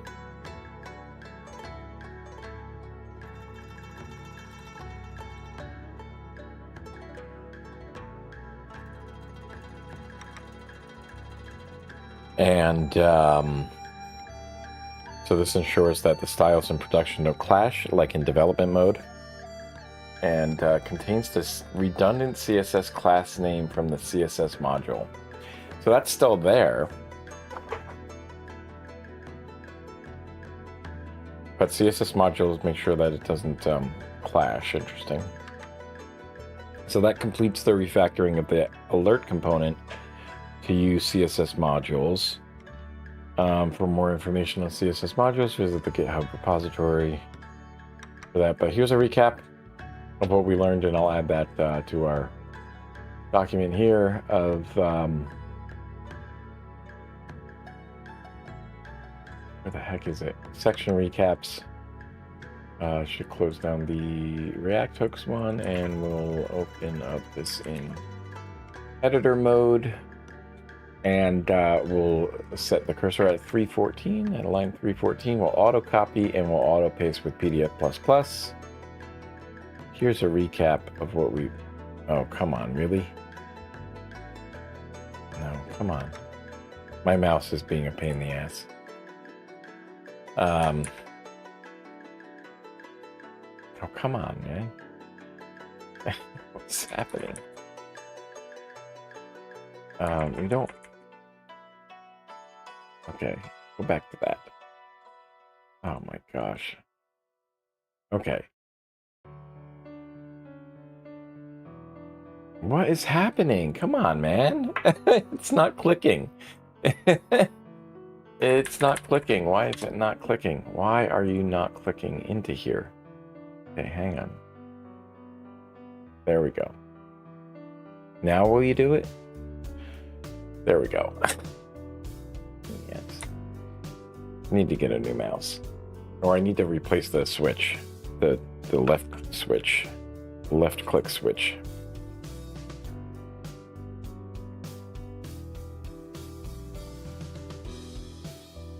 Okay. We'll find all these guys here. Put them onto new lines.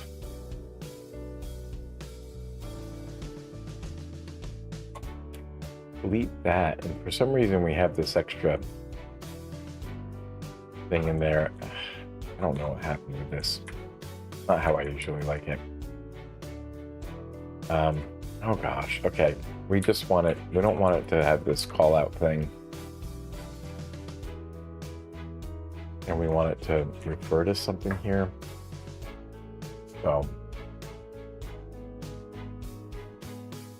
is that what I want?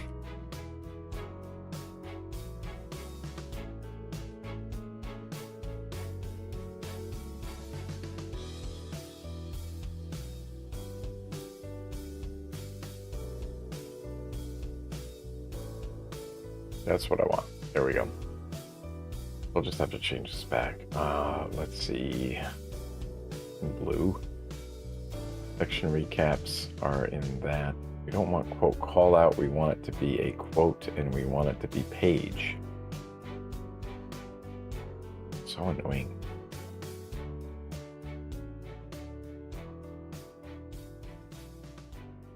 All right. So CSS modules. Allow CSS names to be automatically scoped to a React component. This prevents styles for different React components from clashing. CSS modules isn't a standard browser feature. Instead, it is an open source library that can be added to the bundling process, and I am skeptical that it is open source. I do not see the open source. I don't see the source code. I see documents for the code, but I don't see the source code. However, it is pre-installed and pre-configured in projects created with Vite. Yeah, so you can go here. You can go to this, like this is the same thing that we did. I don't see the code. I see documents for the code.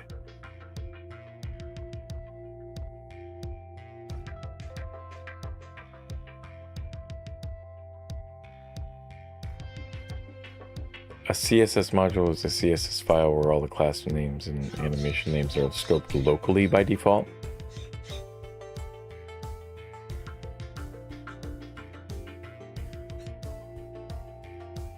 Yeah, I just, what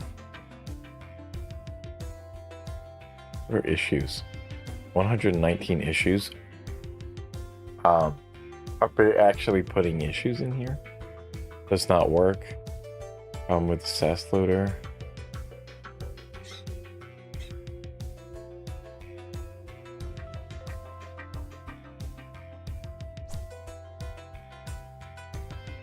Minor improvements for what?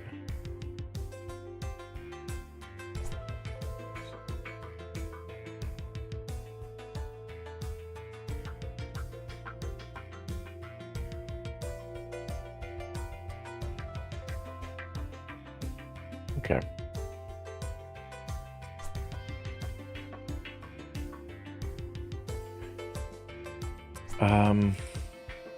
Yeah, I don't see it. Okay. Within a CSS module file, you write plain CSS, which is familiar to most developers. Similar to plain CSS, redundant CSS classes are not pruned from the production CSS bundle.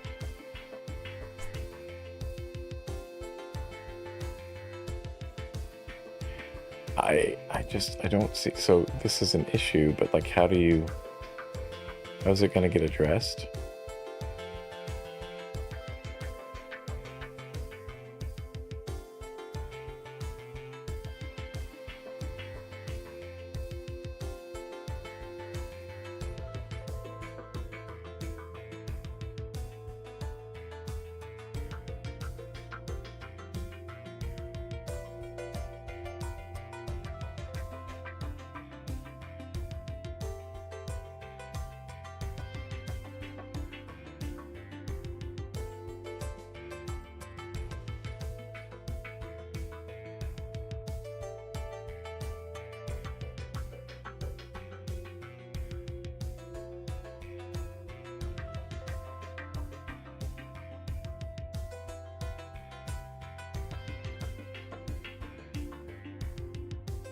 Wait a minute.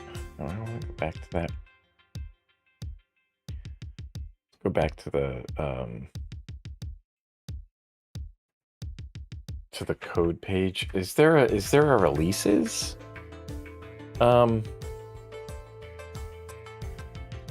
There's no releases published. So where is the code? Where is the code? Where is the code that handles this? I just don't know.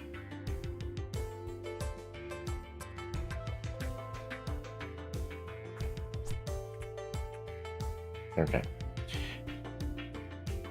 I don't know.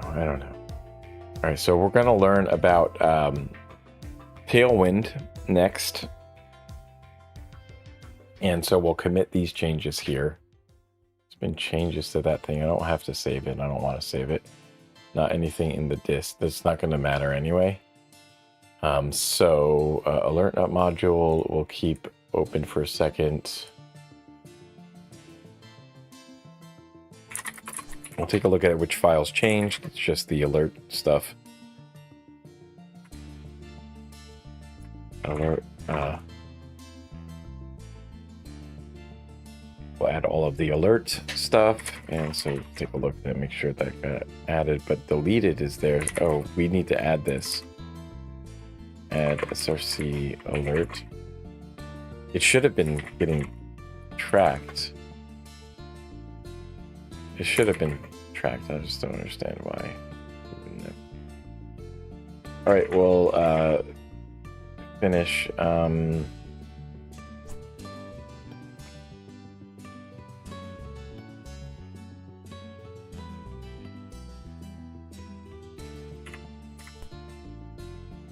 Using CSS modules in alert component. We'll just say that this was page 128, I guess, is where we are. 129? Wait. 130.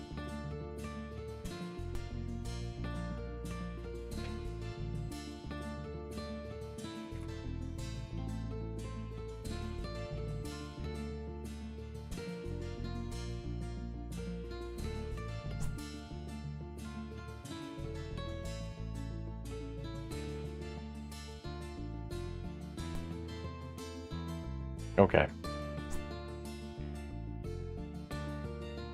So we'll start by understanding Tailwind CSS and its benefits. Next, we'll refactor the alert component we have been using to use Tailwind and observe how it differs from other approaches we've tried. Going to understand Tailwind CSS. It's a set of pre-built CSS classes that can be used to style an app. So I think I should clip that so that we know the definition here. That's interesting. Why isn't this in the quotes there? So to get a thing here, let's do that. We'll get the quote and we'll get the page. Yeah, I think that's what I want. Are we doing quotes with that? I think we are.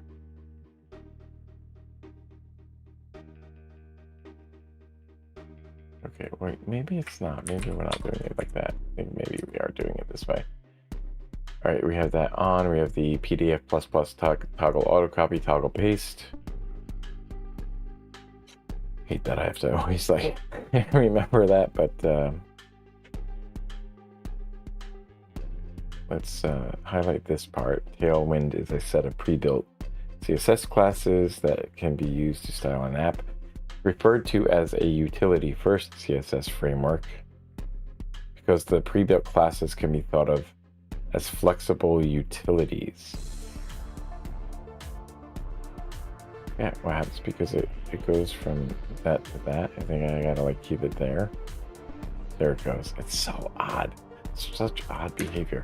Okay, let's turn that off so that I don't screw that up.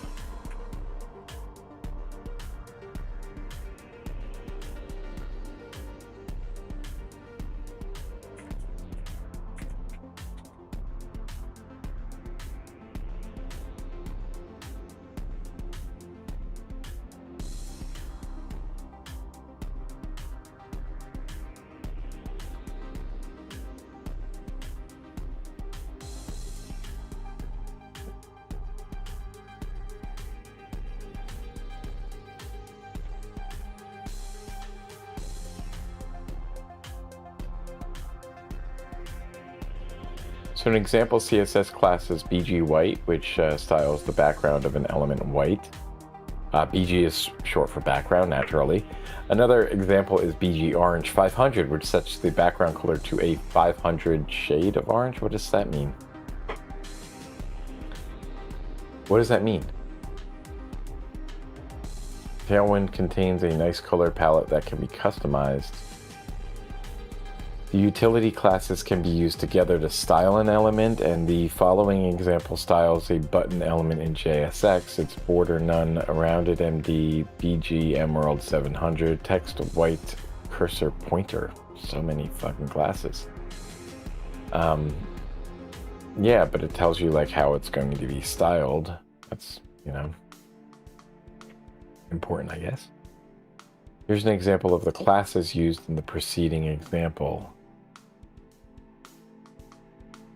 Border none removes the border of an element. Rounded MD rounds the corners of an element border. MD stands for medium. Alternatively, you could use LG large or even full for more rounded borders.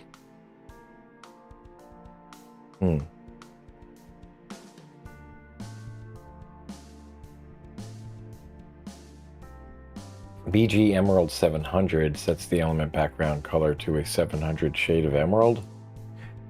Still don't know what that means. Don't know what the 700 shade is. Text white sets the element text color to white, okay. And cursor pointer sets the element cursor to a pointer.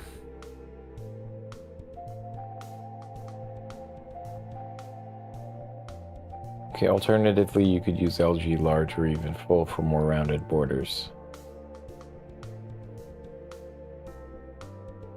The utility classes are low level and focused on styling a very specific thing. This makes the classes flexible, allowing them to be highly reusable. Tailwind can specify that a class should be applied when the element is in a hover state by prefixing it with hover. So the following example sets the button background to a darker shade of emerald when hovered over. Hover BG 800 in that. So a key point of Tailwind is that we don't write new CSS classes for each element we want to style. Instead, we use a large range of well thought through existing classes. The benefit of this approach is that it helps an app look nice and consistent. So for more, refer to the website at the link. I'll put that in the chat. And the Tailwind website is a crucial resource for searching and understanding all the different utility classes that are available.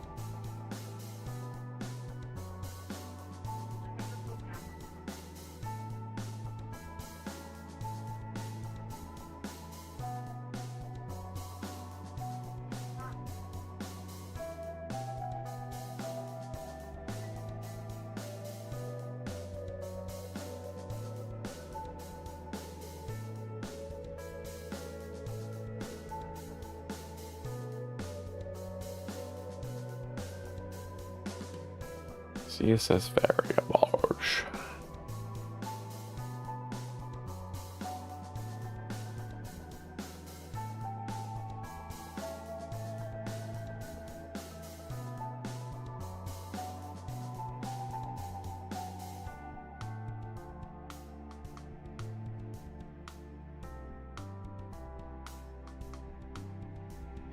Installing and configuring Tailwind CSS. Now that we understand Tailwind, let's install and configure it in the app alert component project. To do this, we'll carry out the following steps. We have 2 minutes left in this before lunch. I think I'm going to wait until after lunch to do this.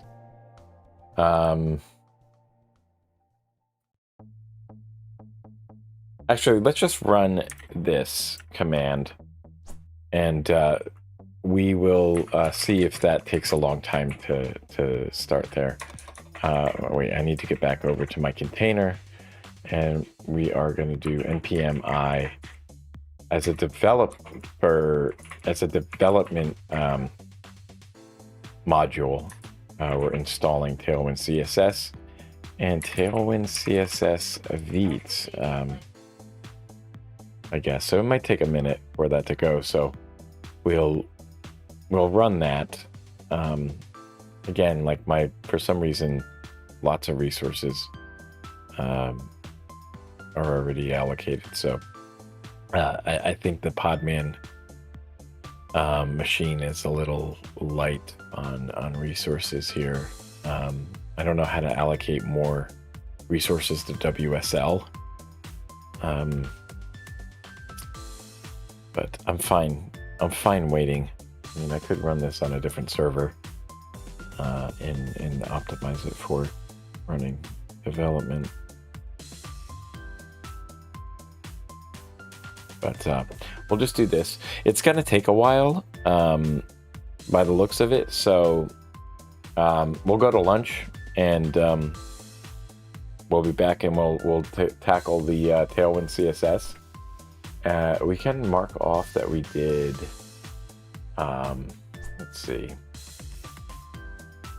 We can mark off that we did the using CSS modules. So we're gonna use Tailwind CSS. We'll probably get to using SVGs there. Or we have one more break. Okay. Oh wait. So I don't know if that's right. Shoot. Okay. It's supposed to be 5 before the long break. So what I'll do, I don't know how to fix this.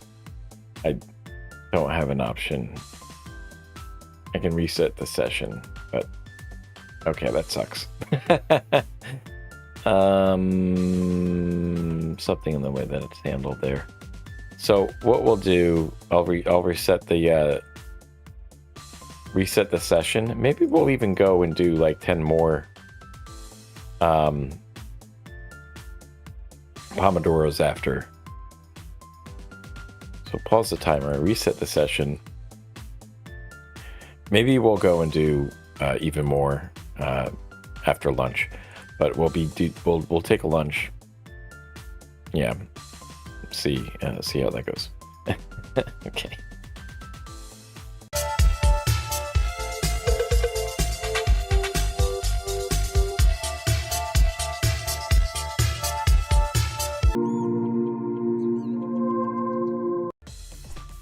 Okay, so we're going to start with another round of pomodoros. And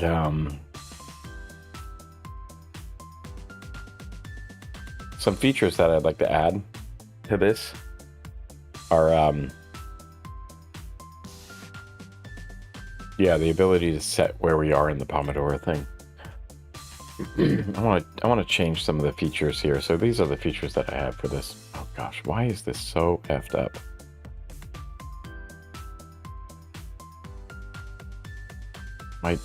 The mouse is fucked. Okay, so here's the features I have for this that I want to change. So I have the start timer, I have this pause timer, I have the reset timer. I can reset the current time, and I can reset the entire session. But what I can't do is set where I am in the session. So I'm toying around with what I want to do with this. I think what we're going to do is we're just going to do 5 pomodoros, and when we come to a long break, that's going to be the stream for now. So I'll fix that later.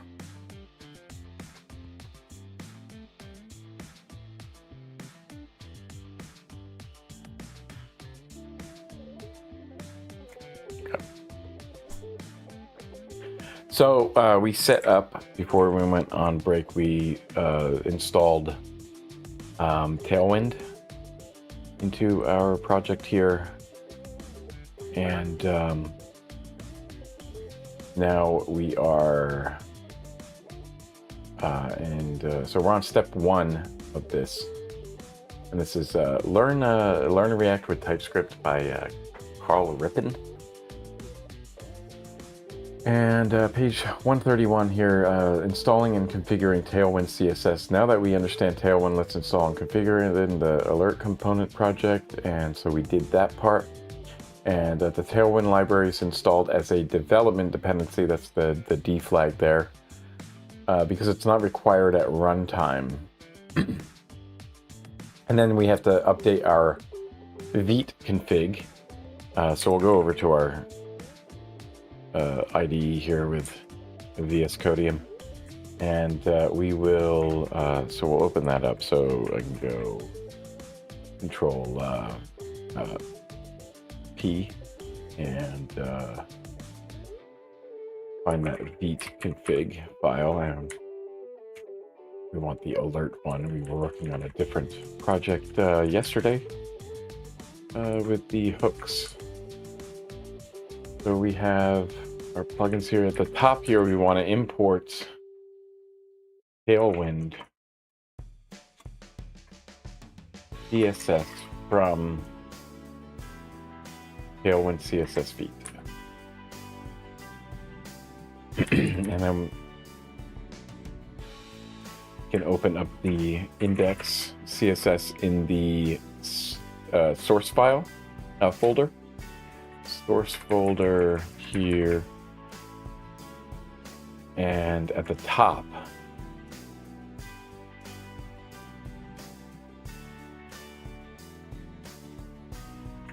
actually, okay, so we're replacing the entire contents with with just one import statement, and that's going to be Tailwind. So is this I can't tell if those are backticks or not. I think those are just opening and closing quotes. And then we'll add a VS Code extension that enables IntelliSense for Tailwind CSS classes. I hope there is a non-Microsoft one, which I would imagine there is. Something that I can use with VS Codium. There is a slightly different, there's some restrictions on derivatives of VS Code that you can't install some things from the, can't install some things into VS Codium with from some of the Microsoft extensions. Let's see, Tailwind CSS. But we do have this one available. What is it? What's the difference between the 1.7 million and the 22K? Brad LC? Who's Brad LC? Tim's Experiments. So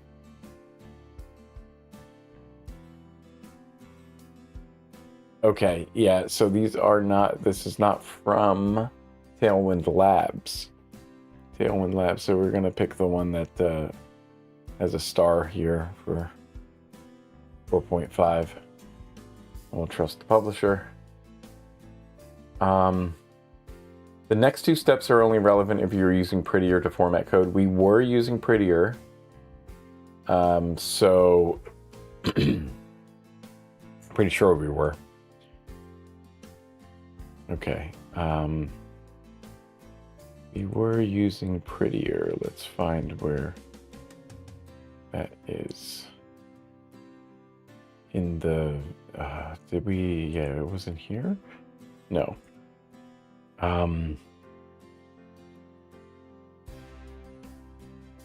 Prettier was in the hooks one. I don't think we have it set for our alerts. We had one for that. For hooks, not for this one. So I don't think we're using Prettier for this one.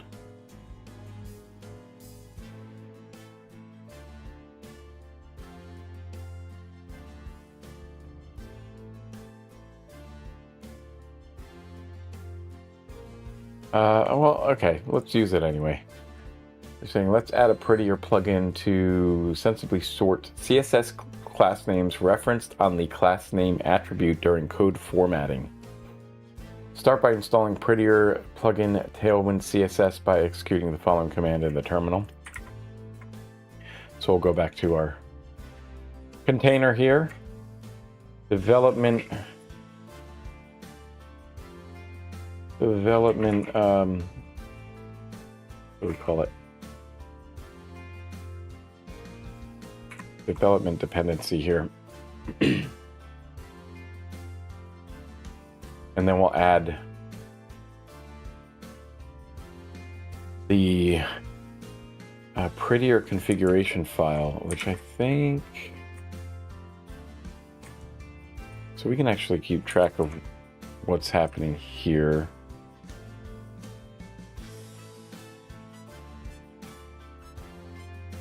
Search files, Control E as well, okay.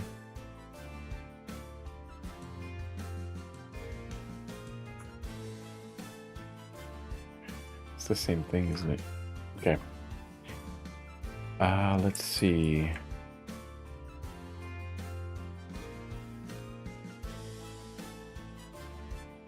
So there should be a Prettier...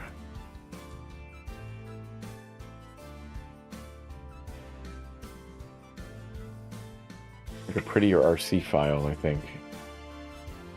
I guess... Where is that configuration file? Gotcha.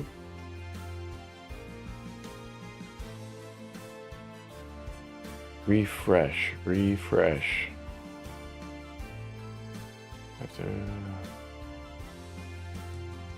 Have to do something then?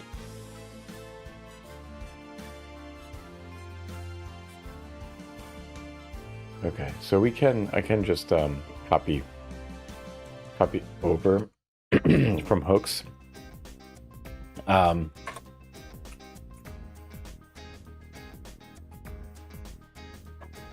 So I still have all that stuff in there. That's interesting. Okay, so yeah, because we have that all in the same container. Okay, so what I'll do is I'll just copy that over from hooks. It's the Prettier RC. Is that what it's called? Is it .prettier RC or something? .prettier RC. And we'll copy that to here as yeah, if we can just do it as that, I think.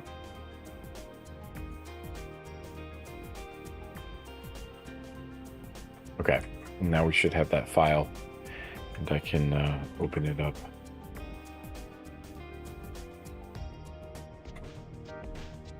To the alert, and we can add a plugins.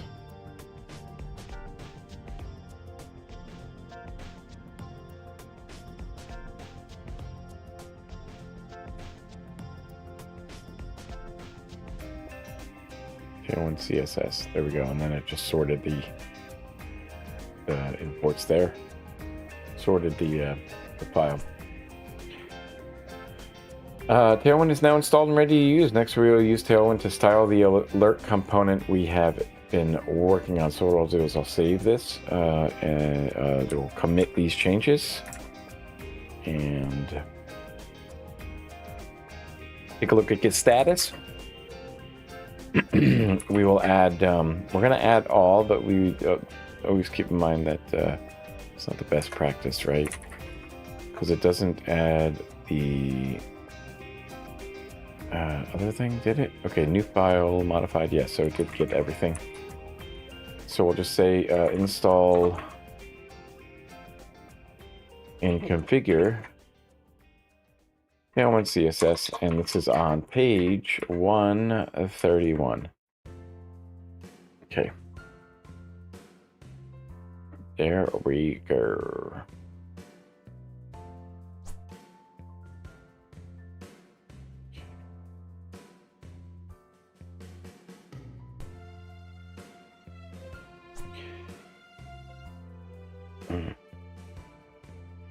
Should figure out a way to move that thing there.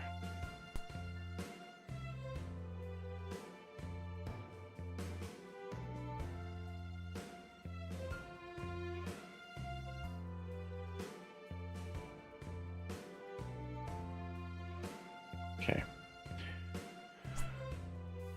Okay, where are we now? So we have these, there's two problems here. It's declared but never used in red, but I mean, that's fine, is it not? Why would it matter? Why would it matter? Define config from their Tailwind CSS from Tailwind. Plugins React.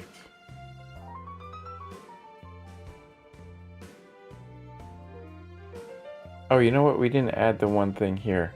We forgot to do this one thing. That's why it's not showing. Tailwind CSS. Save that. So we'll save that. What we'll do is we'll see the changes here. And what we'll do.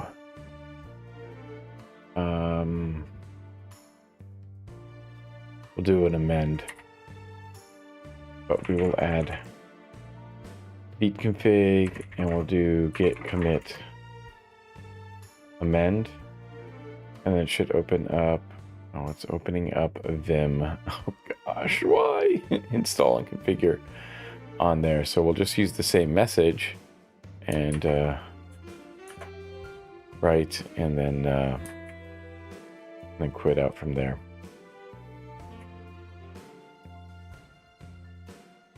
And we can take a look at our git log. We have updated that commit to include that file.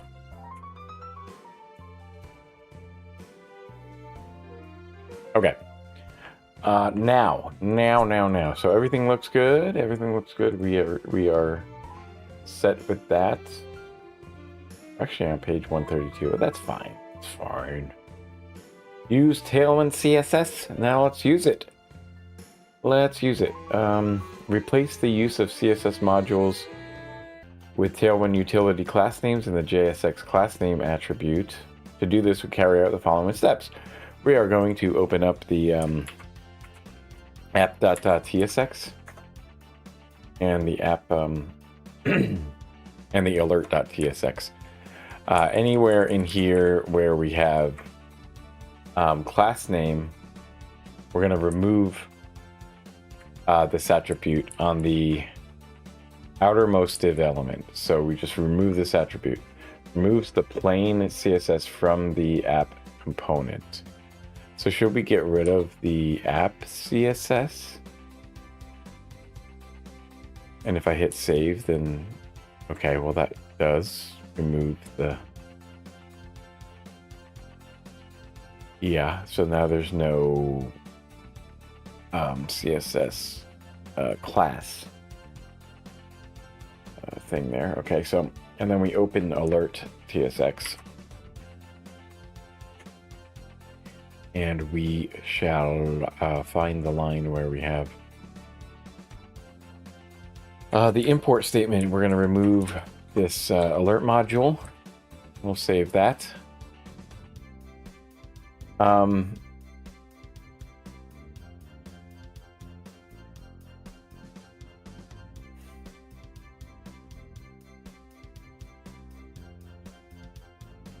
Update the class name attribute on the outermost div. And so that's going to replace this entire thing with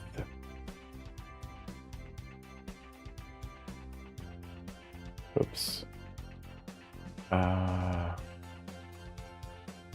Wait.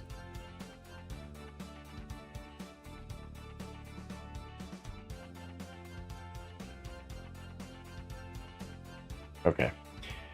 Inside here, we're going to have border 1, inline flex, flex call, rounded MD, border transparent, P3, text left. Okay.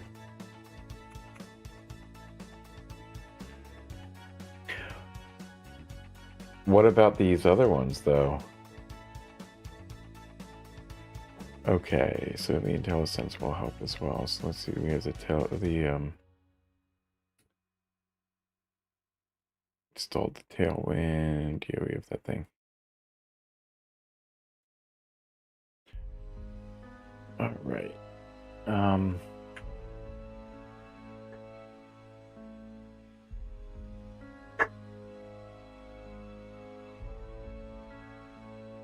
feel like I need more caffeine.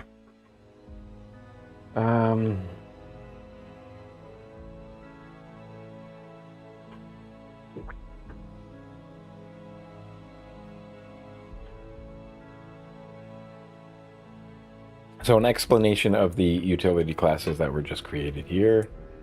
Gosh, I really don't like the way that this displays like that. I really want it to be bigger throughout the other side, but I gotta fix that. I kind of want to do a lot of changes to the streaming display stuff. Here's an explanation of the utility classes that were just used. So inline flex and flex call create an inline flex box that flows vertically. And I don't know exactly what that layout will look like. I mean, I know that like flex, you set up like the flex flex so that like you can have either rows or in columns.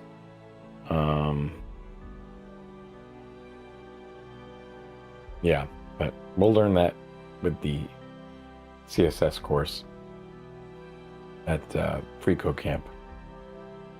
Text left aligns items to left. E3 adds 3 spacing units of padding. We have encountered rounded MD before. This rounds the corners of the div element. Border 1 and border transparent add a transparent 1 pixel border.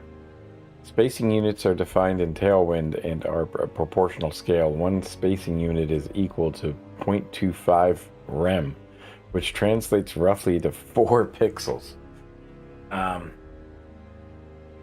going to learn about absolute and relative units next week. So we'll learn what that exactly means.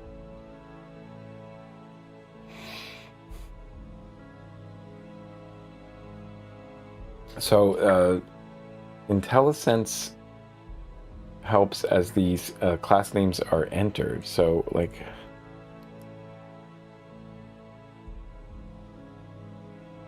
that's the outermost class name, but then we have this other class name and the aria thing and the span. So we have to do all that other stuff as well.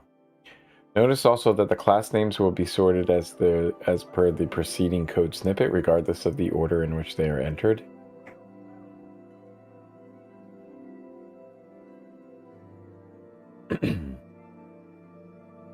So still on the outermost div element, we're going to add the following conditional styles using string interpolation.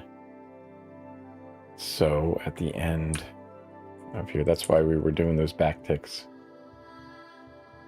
Order 1 is... oh, I guess they organized this automatically with prettier. Okay. So we're still inside of here. We're still inside the backticks. We're going to do something like this. We can go over multiple... We can go over multiple lines. Is that something we can do?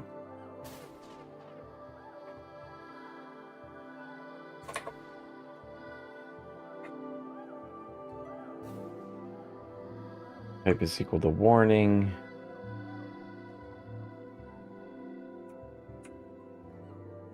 I guess so. I want to put this all in one line though with the ternary statement here. It's Amber 900. Oh, that's interesting. Why? Oh, because we're not closing it, right? We're not ending the...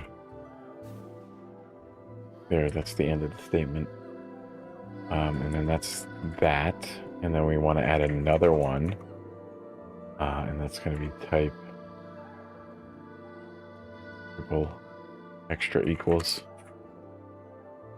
And BG Amber for the first case for if it's true that we're of type warning. Otherwise, background teal there. Okay, so we're really doing some dynamic stuff here. We got that one outside of that, and then that, and that looks good, right? All these errors, all these problems should be because of styles. And the class border 1 can be written as border, it's saying.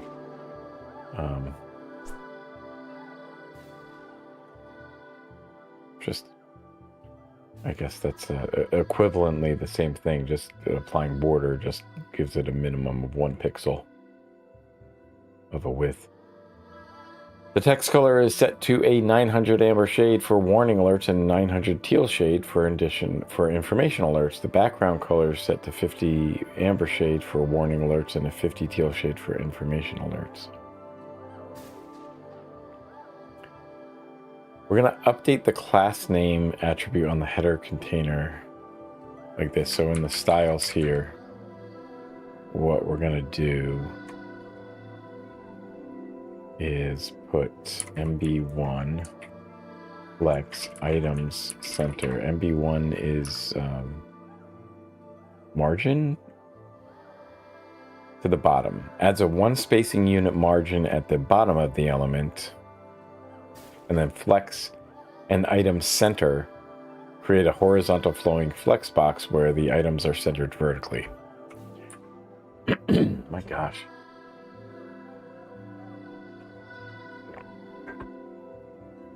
This seems crazy. What is the advantage of using this? I'm curious. It seems not great. It's extra verbosity and stuff in here, and styling the things directly into our JSX here on our React component here. Interestingly, okay. Next, we'll update the class name attribute on the icon. I think, yeah, we'll update that and then we'll take a break here. The class name attribute on this one with the role with the image. And so we'll do W7 is that. So I'm going to commit these changes and we'll go on break. Take a look at the git status. We have to add our SR source files, source src, and we'll take a look at git status from there. And now they're added. And we'll just do a commit message of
Okay. So we got this. I don't know if we should start yet with the server. No, I think we're just going to keep that off for now before we build the project. So update the class name attribute on the heading as follows. I'm going to actually close this stuff for the moment. Don't know why that keeps popping up. And class name is going to be font bold. And we're using kebab case for this. And then on the button, the class name is going to be ML auto. So a margin to the left auto, flex H6, height 6, width 6, cursor pointer. Are those rem units again? Center the items, justify the center, give a border of none, BG transparent, B0. So, I mean, it's less verbose in that you're not writing the CSS and it's just kind of creating these elements for you. Oh, that's really interesting.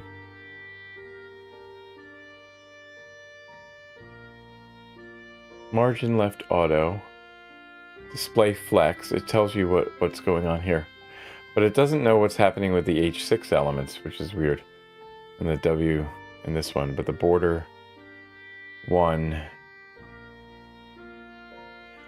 Tailwind border style, border width is 1 pixel, border transparent. So the IntelliSense really does help. So that's why I really like this book. Is really good for people like me who are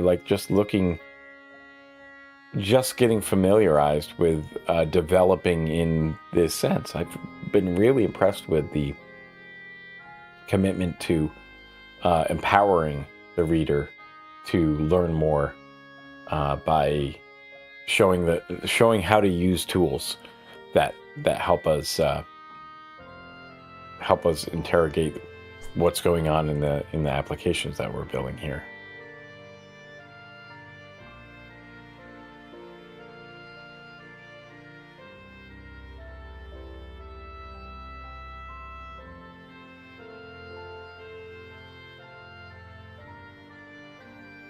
So yeah, so far, 10 out of 10 for this book.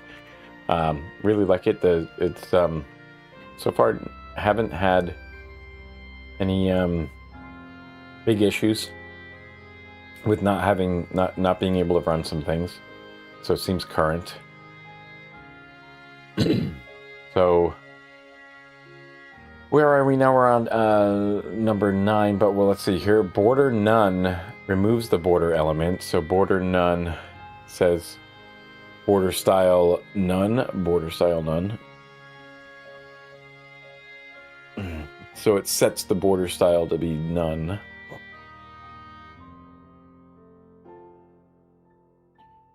For Tailwind border style.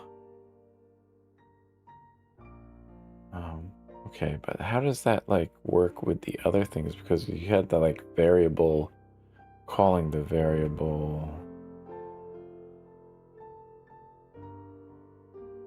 So is it scoped to only that? So it's changing the variable. It's changing Tailwind border style only within the scope of the border none. Is that how that's working? BG transparent makes the element background transparent. Okay. That's a big question. That's a question that I have here. Is that this let's see if I can zoom in here. This border none TW border style, that's I'm assuming the Tailwind border style, and we're setting the variable to be none. Right, because this is a declaration of a variable. And then is this only scoped within this block, within this what did we call these again? You had selectors and then it's not the body, actions or something. Selectors and actions, is that what it was? None. And then so is it only scoped within these brackets or something, or within, for any element that is order none, it's going to set the border style on none? I don't know. I don't know how that's working. Okay. That's all I wanted to point out.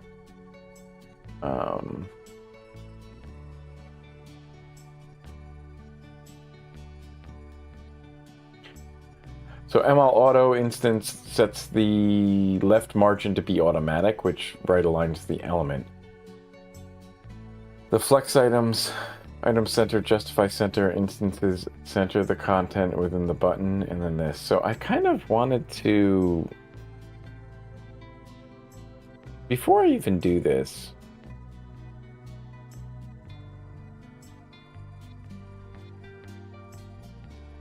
yeah.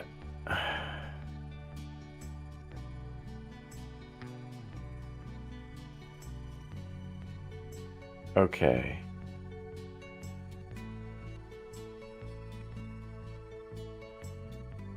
No, I guess we will go through this because I think that we do need to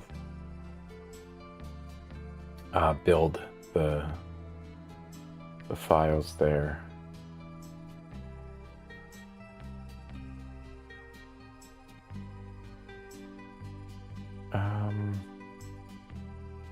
H6 and W6 size the button. P0 removes the padding. Cursor pointer instance sets the mouse cursor to a pointer.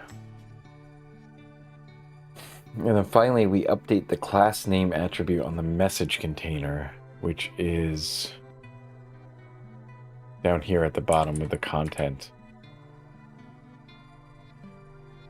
And so we call this ML7 PR5. What is PR?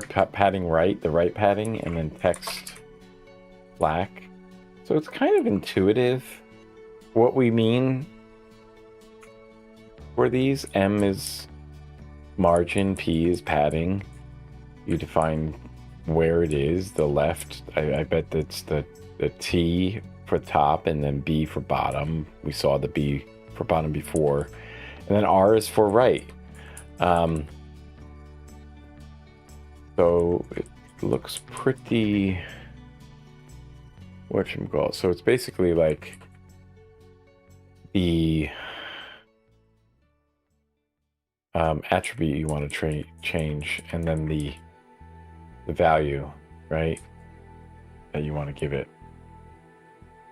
Although it's kind of, these are kind of abstracted away, the which units you're using when you put numbers and stuff there.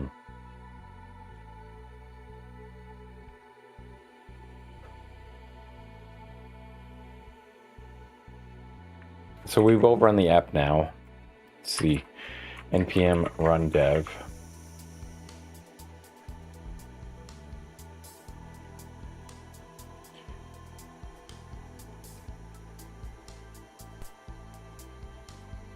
And then we'll wait for it to spin up here. There we go. We can reload everything here. And is anything different now? Is it the same thing? Is it the same thing?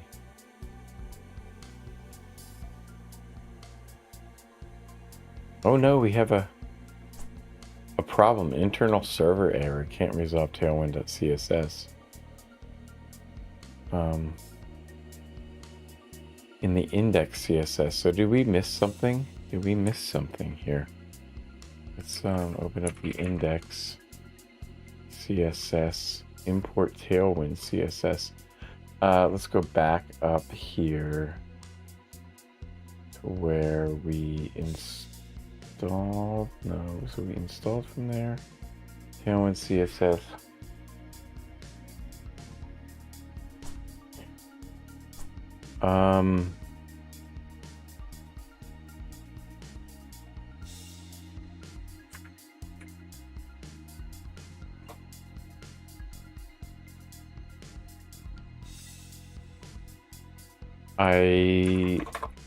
Tailwind CSS, I set it as a,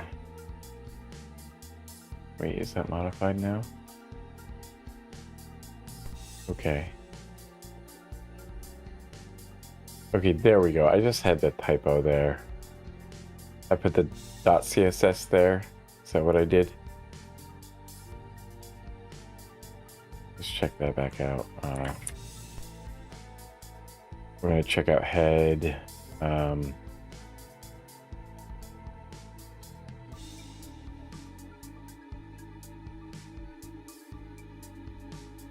Oh, get checkout head.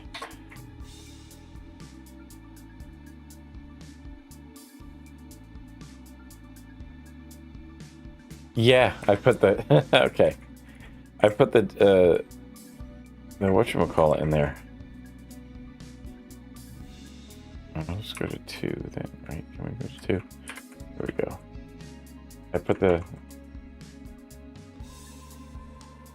I made it sound like it was trying to find a file. That's why. Okay, so now we have that, and then I'll go back over to here. Hit Q.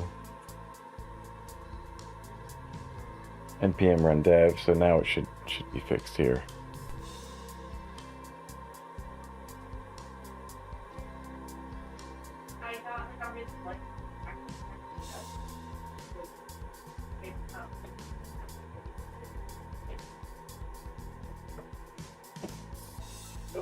Okay.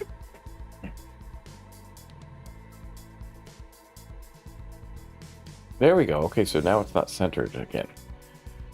Interesting. Okay.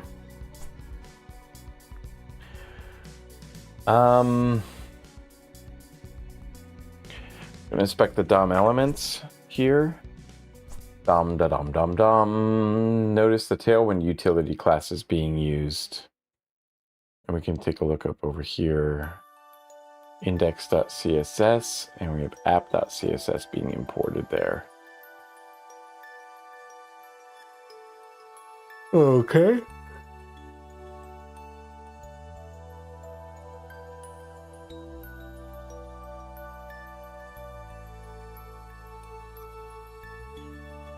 And we are using all of the Tailwind things here. So that's interesting.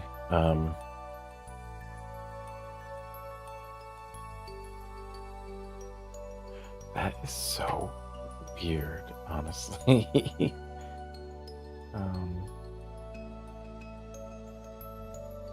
Scenario labels information.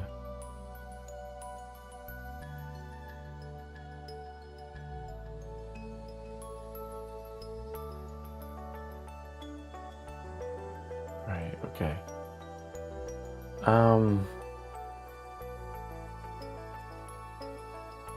So no CSS class name scoping occurs. There's no need for any scoping because the classes are general and reusable and not specific to any component. But like all of these, okay, all of these come up from in here, background transparent and all. That's interesting.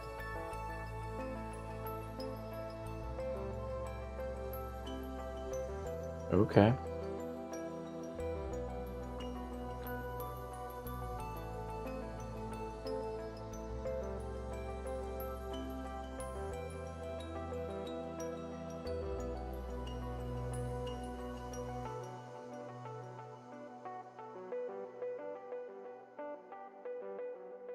Oh boy.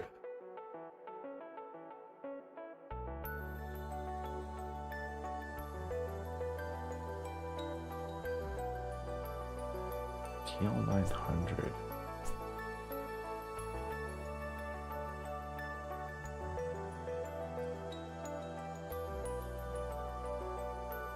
text teal 900 is there, but the thing is, it's just calling this variable thing there.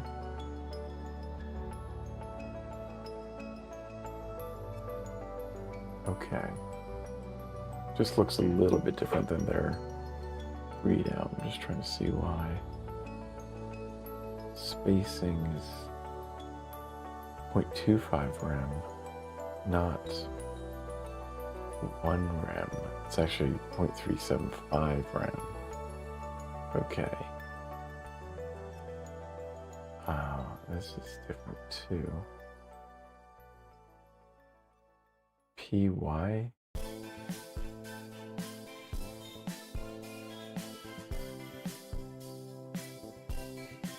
So I'm guessing PY is in like the vertical. Did they talk about that? Because I didn't really see where that was.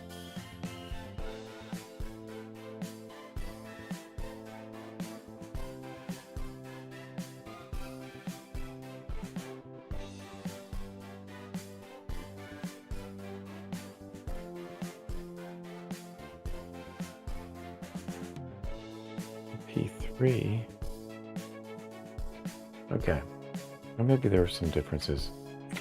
So to round off our understanding, we're going to close down the app.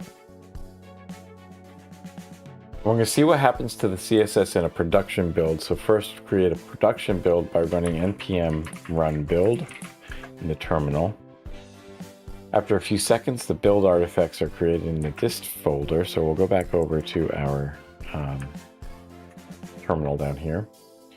And actually, we'll just, so we'll open up the bundled CSS file from the dist assets folder. So let's open up Zcodium dist assets. We'll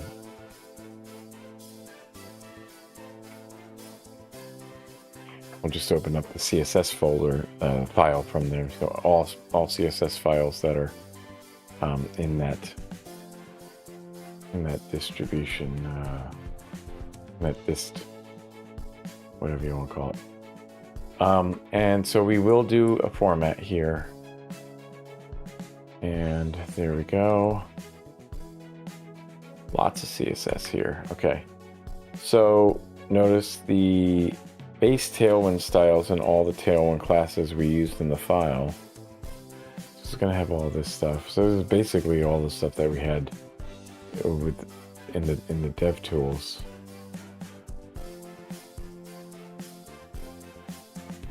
But so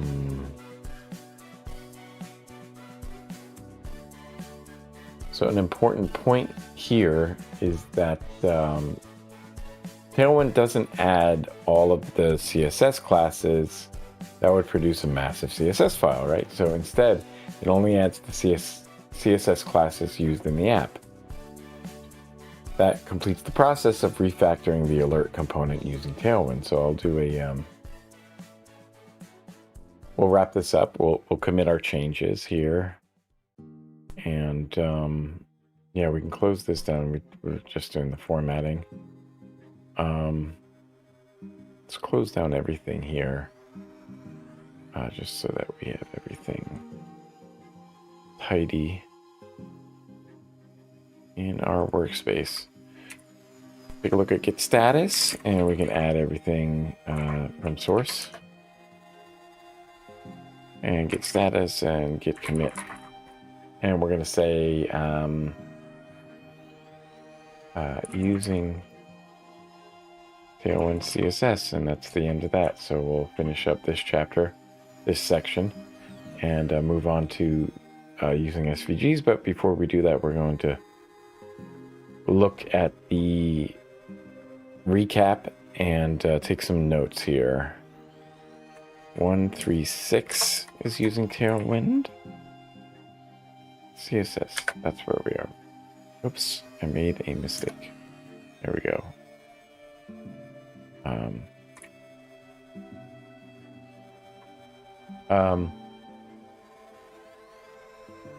Take a look at the one-liner.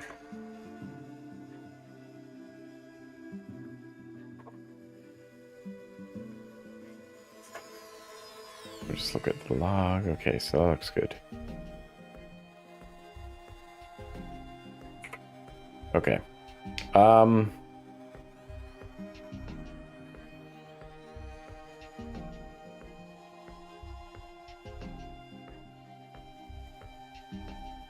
Okay, let's take some notes here.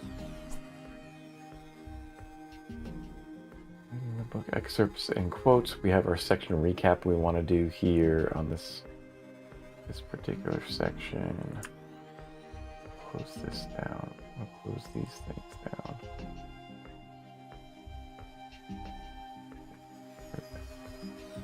So I want to add a clip, and we have the PDF photocopy. Oops, I don't want a new book. Photocopying that. I don't think that failed anyway. Okay, I want to focus on this quote and that, so we'll do this. Oh, come on, really?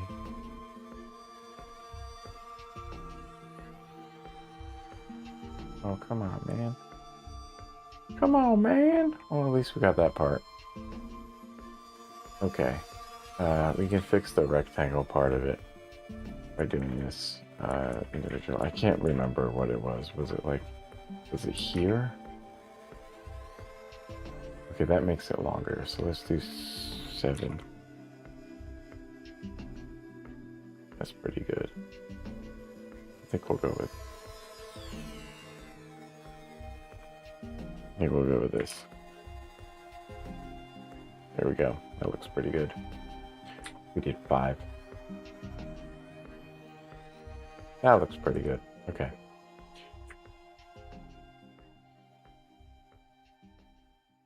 Okay, so for one, an important point is that Tailwind doesn't add all its classes, right? So we have that. And then we have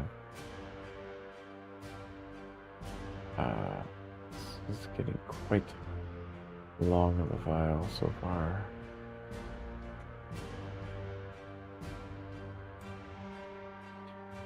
So, and we'll copy the chapter summary, I think in blue. Quote and page. And then quote and page. Quote and page. This is what we want. And yeah, okay.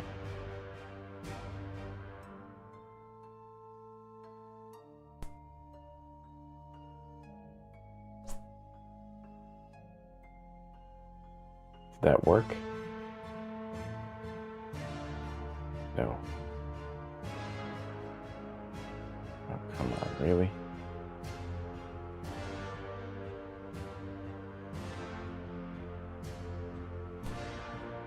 This is such a pain in the ass.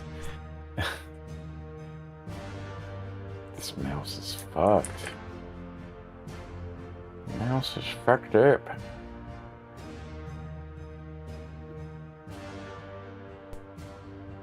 Oh, come on, really? Like, really? It does a double click here. All right, we'll come back in a minute.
I've been fighting with this mouse to get this to work. I've got one of those shitty Logitech things that always craps out every now and then. I think I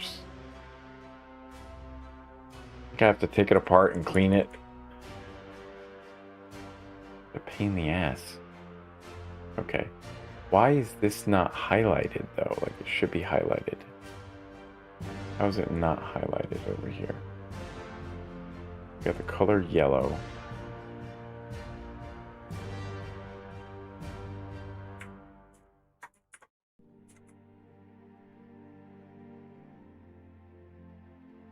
Oops.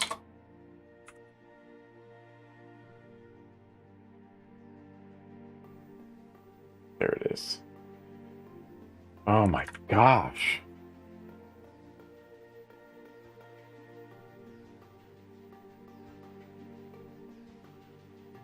So tilted. I'm so tilted from this. Alright, Tailwind requires installing and configuring in a Vite project.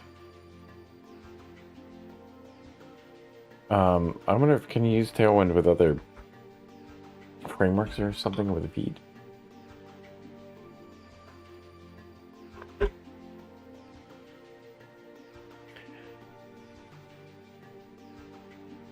So Tailwind is a well thought through collection of reusable CSS classes that can be applied to React elements. There's a lot to learn, but the documentation is very helpful. One downside of Tailwind is that the JSX can be harder to read when it contains many Tailwind CSS class references. Tailwind has a nice default color palette and 4-pixel scaling size or spacing size, which gives it a nice look and feel. Only classes used on React elements are included in the CSS build bundle. For this reason and the high reusability, the CSS bundle is generally very small. And next we'll make the icons in the alert component look a bit nicer. So we'll play around that stuff. How many pages are there for this? Let's see. Using SCSS, and then we have the summary, and then we have these questions at the end. I'm hoping that we can get done with this today. This is only 10 pages. I think we can do it.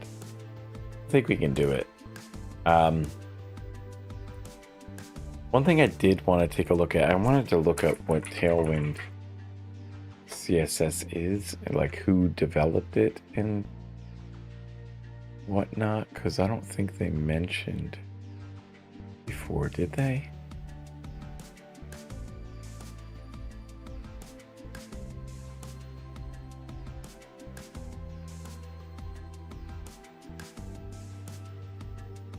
I want to see the Wikipedia or something. Let's see.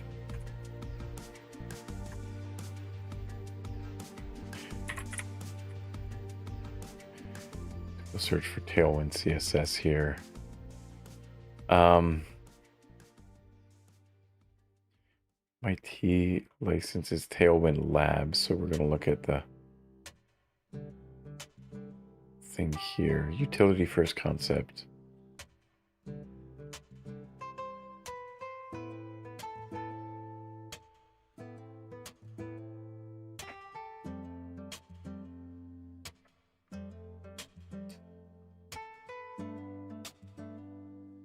Okay, the Tailwind Labs GitHub is the place here. Who is Tailwind Labs, though? Tailwind CSS and headless UI. Who are they? Like, who are they?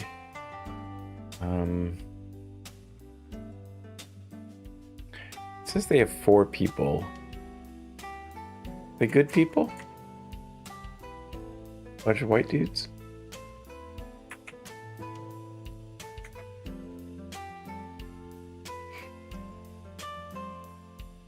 Let's see what we got here.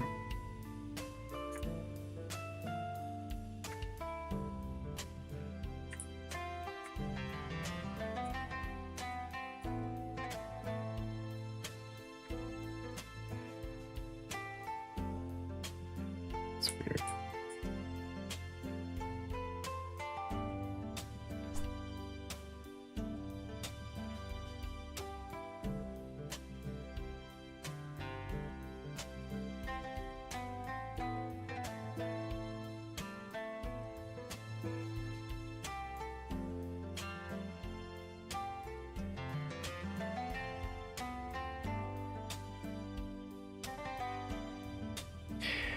Okay.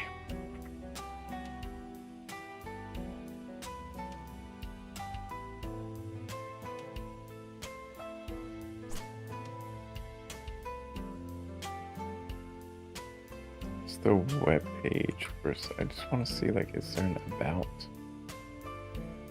Partner showcase blog plus.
I don't know, these people just seem very businessy. Yes, it's open source, but I'm not sure. Who are these people?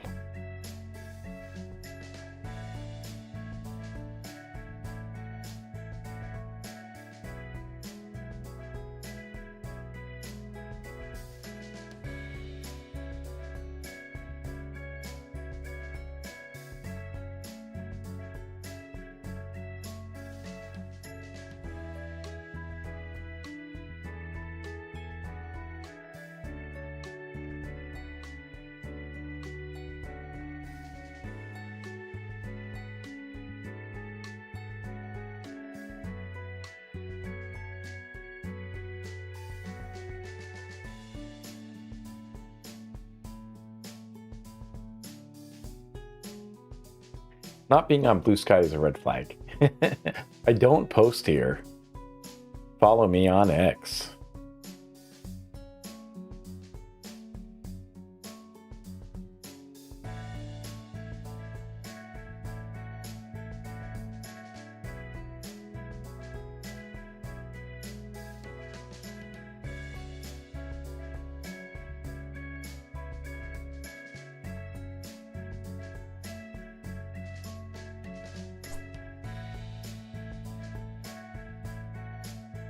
You don't post on here, so why are you even on there? Just, squatting your name, I guess.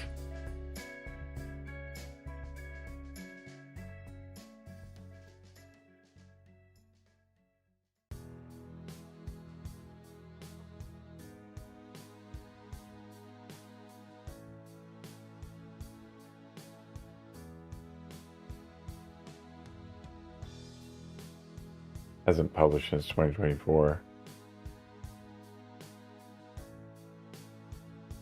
Okay. Steve Shoger.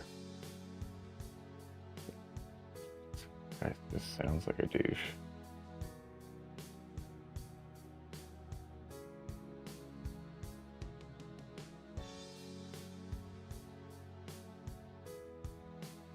Designed with Claude Code.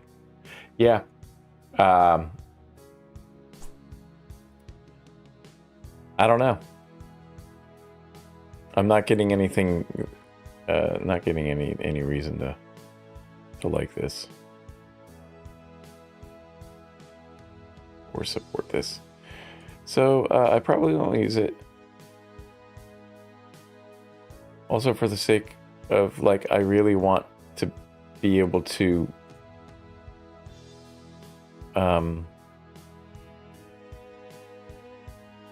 write maintainable code, like code that's easily maintained that I can do. I don't understand how, like, if you're trying to change an element in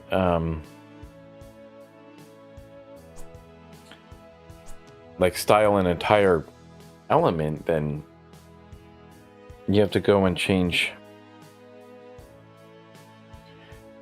the CSS of every component that does that uses that thing, I just don't know. I don't know if I want to use that.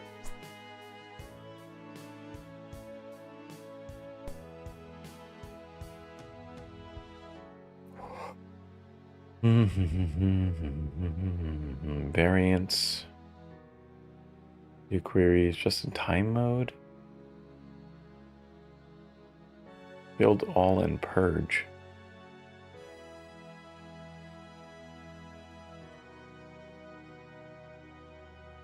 Yeah. Okay. So what we will do is learn about using SVGs, and we should be able to finish up this chapter today.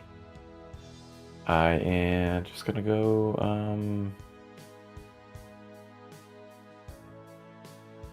let's see. Yeah. Can close these things down, but I do want to peer into the next week. Part 2. app fundamentals. We're going to do this. We're going to do React Server, client components, creating multi-page app with Next.js. This is all very exploratory. Again, I'm not trying to master this stuff. It's going to basically be one day of doing Tailwind and putting it off to the side for a while. It's just kind of like viewing the landscape of what's possible and trying to understand the space. That's at least like the goal for the first,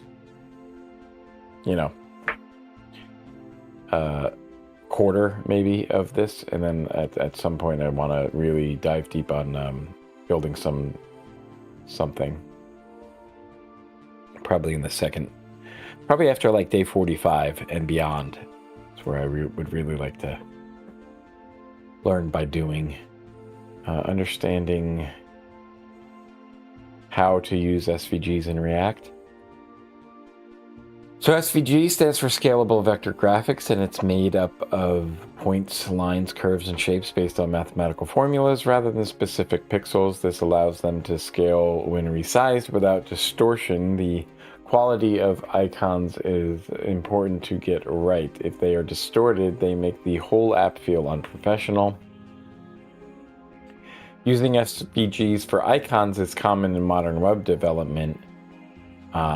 I think the main advantage is that you can describe an icon usually in very few numbers of like shapes and stuff. So that makes the file size much smaller for even like for large files. So transporting that to the browser and giving that work to the browser for the browser to render save some time in the transmission.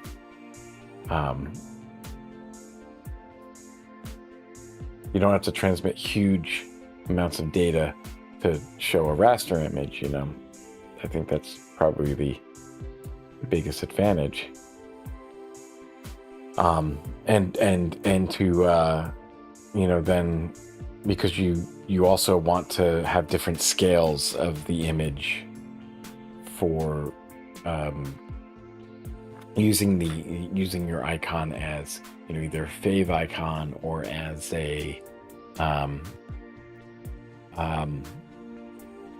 an app icon, like on your mobile phone, or on the desktop, a desktop icon.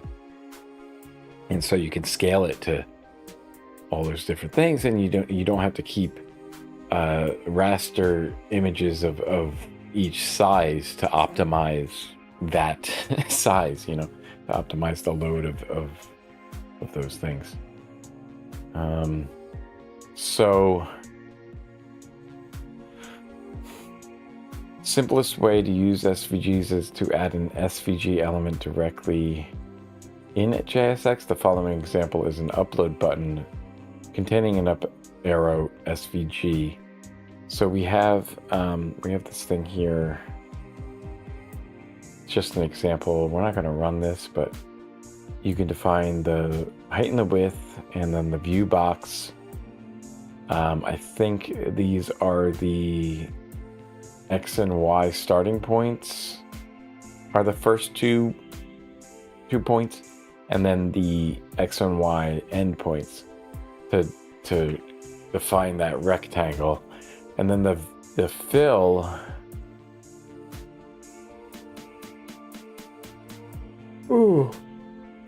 defines what color you're going to fill in that view box with.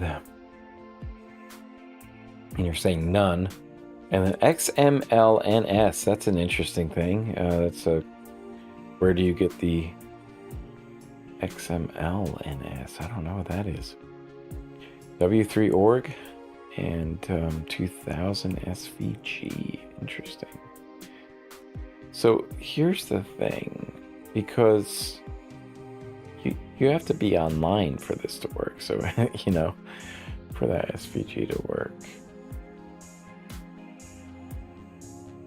Are we offloading the rendering to w3.org? I don't think we are, right?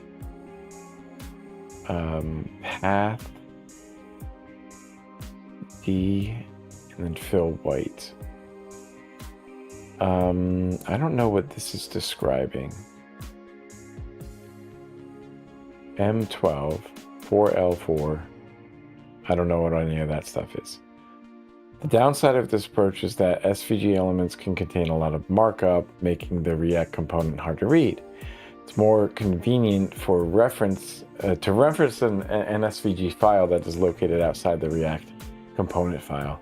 Vite allows SVG files to be imported without any additional configuration. In fact, a couple of SVGs were referenced in the Vite React template app component as follows, right? We had the React logo, assets React.svg, and then the Vite logo. That's before we even, in the boilerplate, in the default app that is created when you create a project, that had this stuff there. React logo. Vite logo is imported as a path to the SVG file, which is then used on the src attribute on the image element to display the SVG. Notice the path in the Vite logo import statement and where the Vite SVG file is in the project. It's in the public folder, and the public folder is a special folder. So it seems like something we should highlight here. Let's get the clips up here.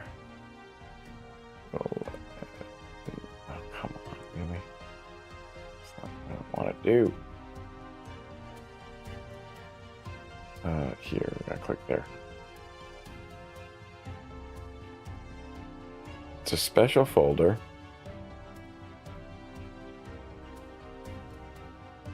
where assets are served at the root path, and it's intended for assets that aren't referenced in source code, or for assets whose name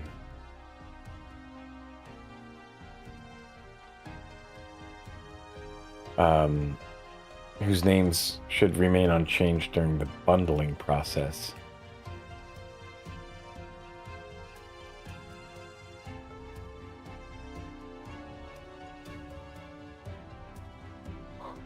Okay. A downside of referencing an SVG in an image element is that you lose the ability to style the SVG.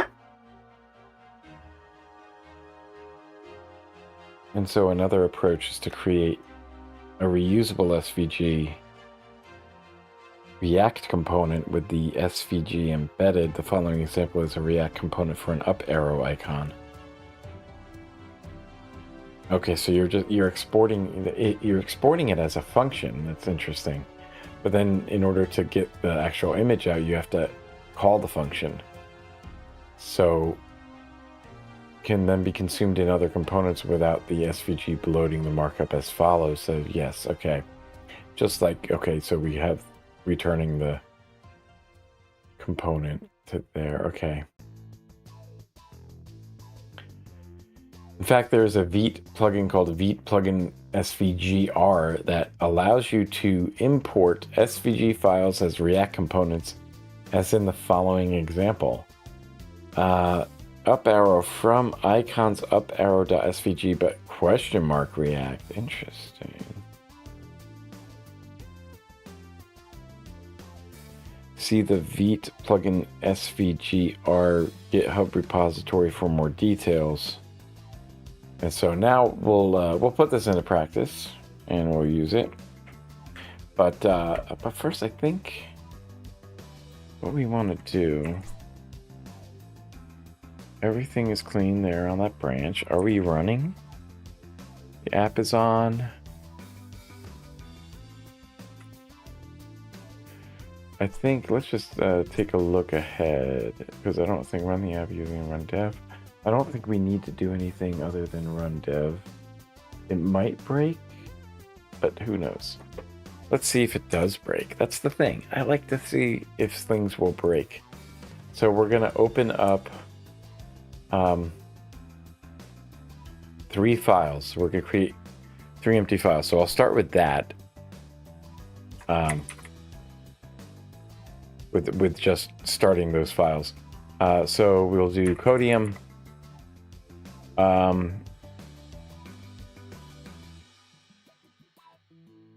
Assets cross.svg.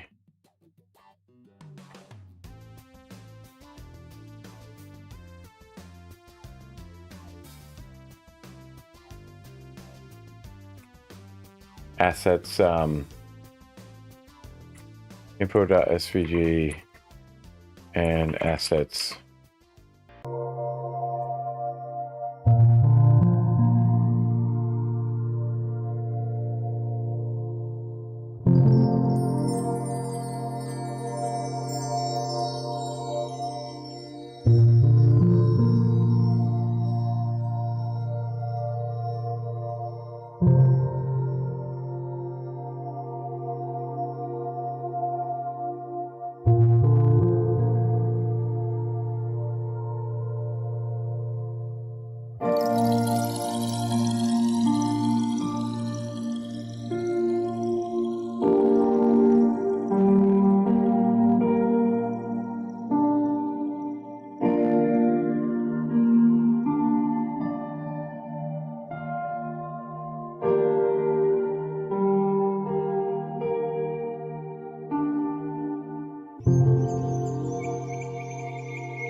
Okay, so when we open those up in VS Codium, it says that an error occurred while loading an image. It's an empty image. There's nothing like that defined it as being an SVG file at all. It's completely empty. So we're going to open it with the binary file. So this can't be opened if the file wasn't found. We're going to create the file and load it in there. So there we go. Weird that it's coming up twice, but that's okay. Same thing's going to happen here, I bet. Create the file. That's a pain in the ass. That's a pain in the ass. We probably should have touched them first. So let me try something. Let's see if this works. Let's try touching the file first.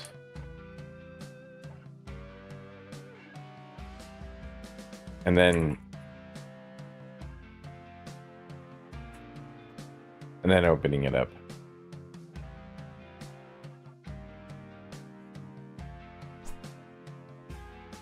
At least it saves that step. Okay. It saves us from creating the file. Okay.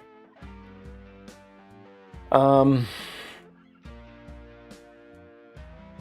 going to open up the alert.tsx, and we're going to actually get this here. They actually have them already saved, so we're gonna share this in the chat. This is where the end files are there. And what's the issue here? It's just a warning here. The border one. It keeps saying that. I don't understand. It's just IntelliSense, isn't it? Or it's not the IntelliSense. It's the what does the highlighting? Is it the linting? Or is it the whatever I was just fucking saying. I don't know. We're opening up the alert, and then we're going to add the following import statements to the top.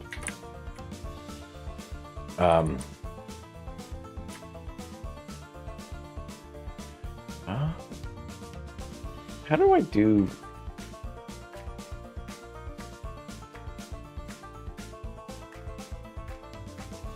There it is, Control Alt. Okay. Forgot how to do that. So we'll actually import from somewhere. Actually, I think when we do this, it should find it automatically.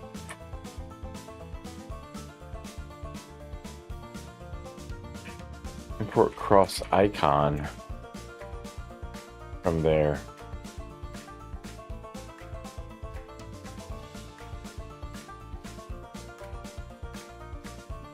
Oh, I see. Okay, so first we have to do that other step.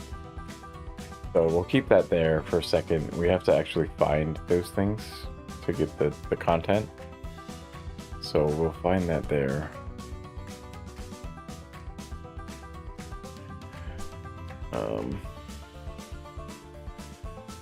Let's see. We change the React SVG. Okay. And then so we'll get the content from here. We could have just like downloaded these things. Okay. Have to be signed in to make or propose changes. No, I just want download. Download? No, wait a minute. Raw file. That's not the raw file. We don't look at the code of it, don't we? Where's the raw? What? Oh, there it is. Okay. Copy that. Copy that. And I guess we could do... We should do a formatter for that, but that's okay. Did we install a XML? I thought I did have something. XML tools, there's the Red Hat one. That's pretty interesting.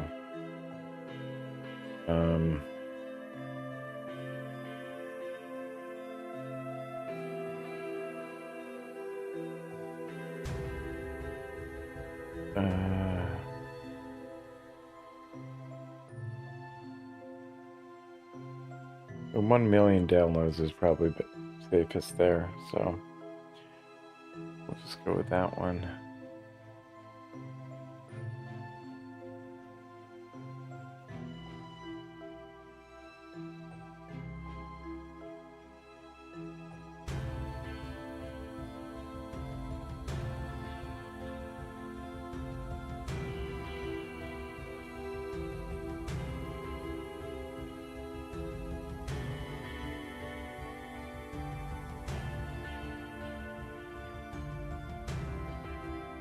Okay.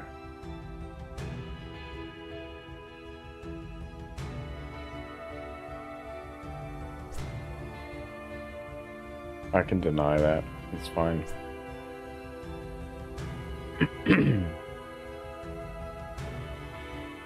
They want telemetry. Okay, so if I do configure XML, there we go. And I can save it as that. Should be fine, right?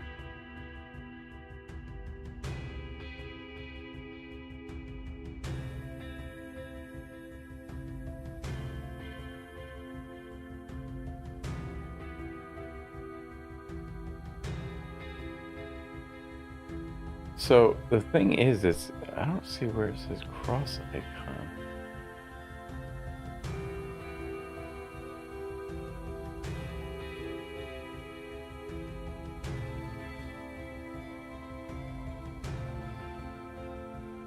Info.svg we need to do. We'll get the code for that.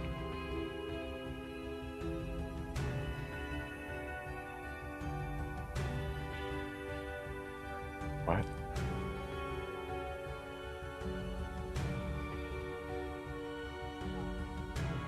Is it the blame?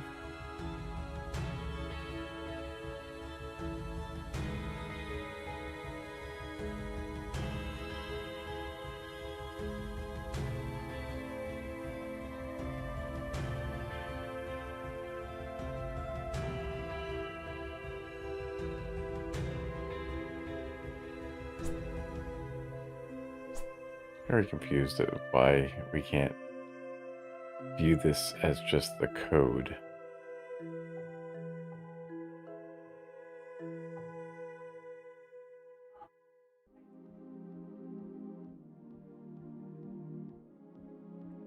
Copy raw file.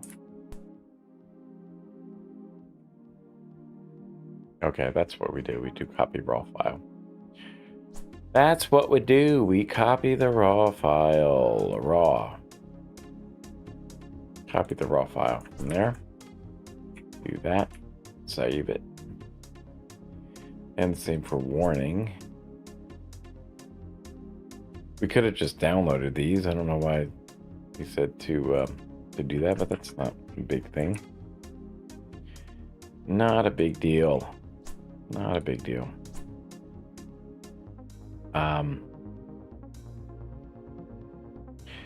We will import cross icon from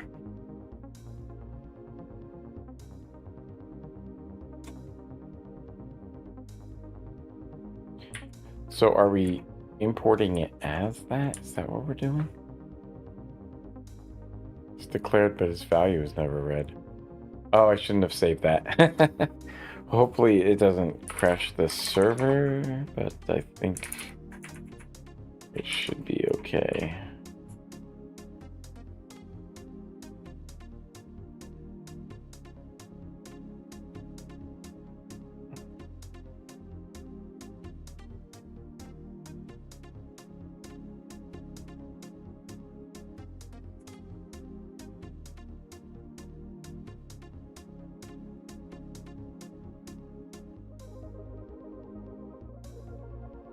There we go. That's better.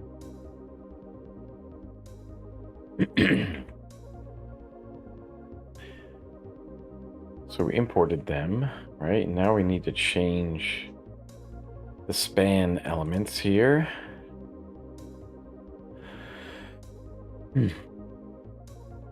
So in the image section, img, we're going to replace the span element here with a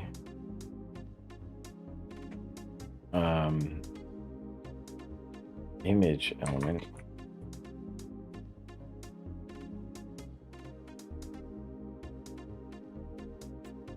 src type equals warning. If true, we're going to use the warning icon. If else, info icon. Okay, and an alt text here, I guess. Yeah.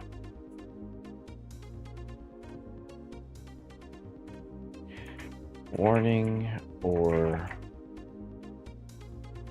information. And then we also can style, right? We can style with class name, MR1, H6. So we are using the tail scale here. Using tail scale. Okay. Close the element. There we go. And you've got a different icon there. We have used Tailwind to size icons appropriately and add a gap between them in the heading. Next, we'll replace the emoji close icon with the SVG close icon. So we replace the spanner. Let's see if I can do this without their help here. Replace this spanner with IMG. Source is going to be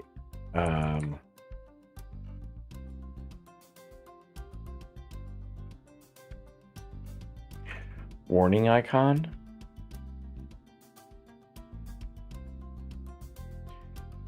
And the alt is gonna be close.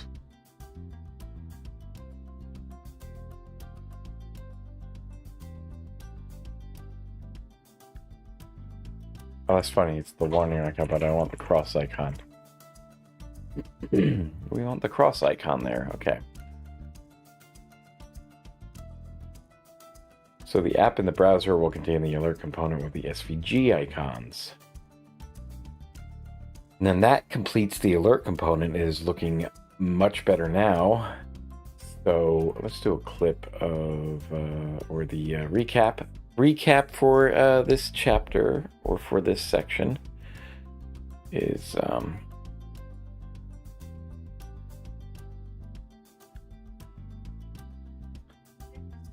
SVGs are common. Okay, I don't understand what's happening here.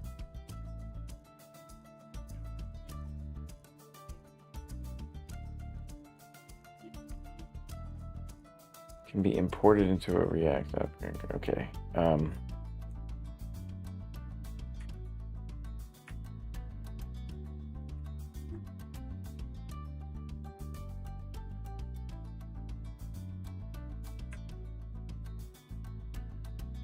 The SVGs are commonly used for icons in an app to ensure a professional look, and so SVG files can be imported into a React component and then referenced within an image element. The main advantage, I think, with SVGs and this, with icons like this, is the ability to change their color very easily with the CSS. And or yeah, with other styling and stuff. So that's a huge advantage, I think.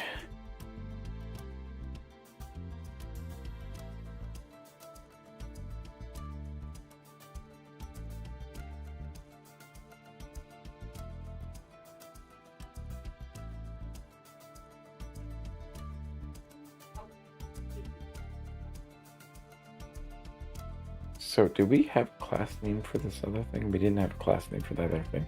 So if I wanted to change this, we can say class name color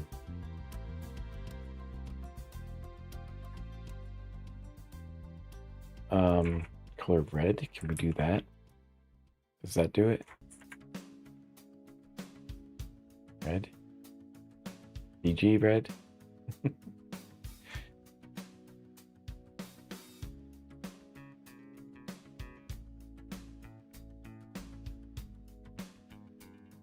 There we go. We can do it like that.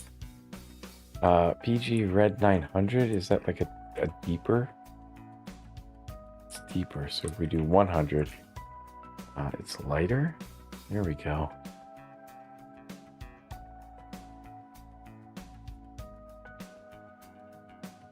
Do 300. Is 400 just like the medium hue there. Okay. These are all just different levels of saturation, I think, right?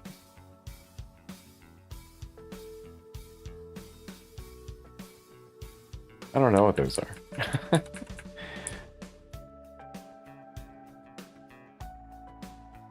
How do I change the foreground color of it?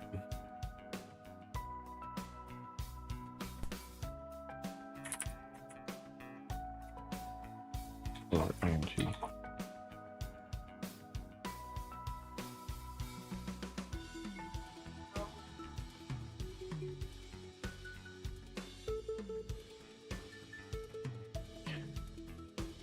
Whoops. Got it with the asshole design there. The loading, the pop-up that pops up right where I was about to click there.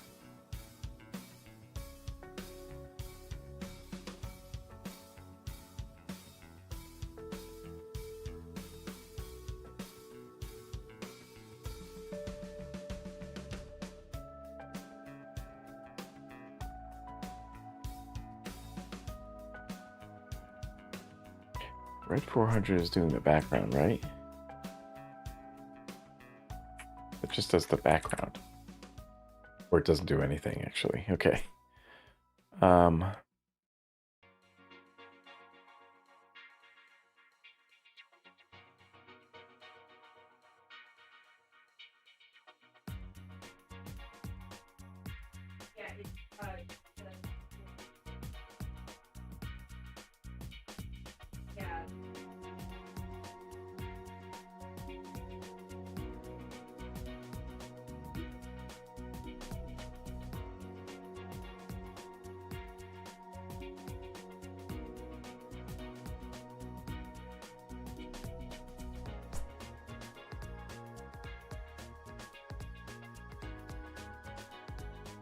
Wait, does that work? It's just doing text?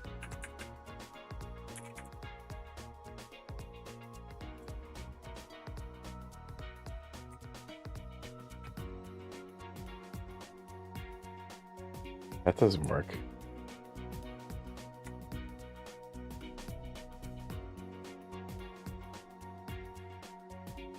Fail red 100 doesn't work either. What works?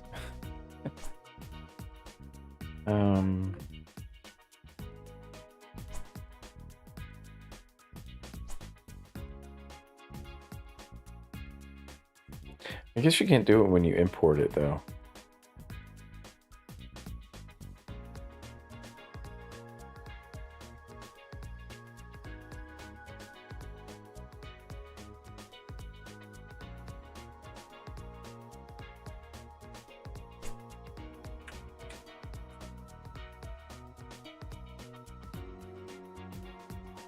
I don't think that's gonna work, actually.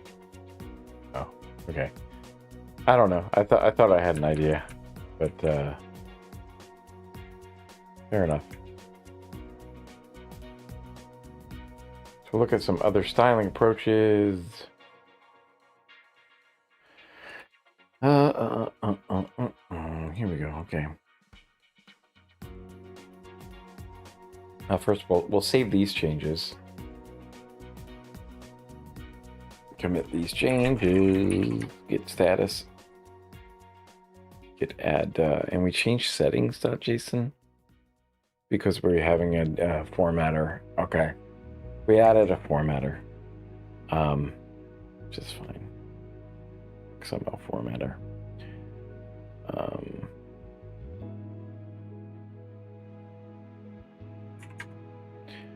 We can do everything.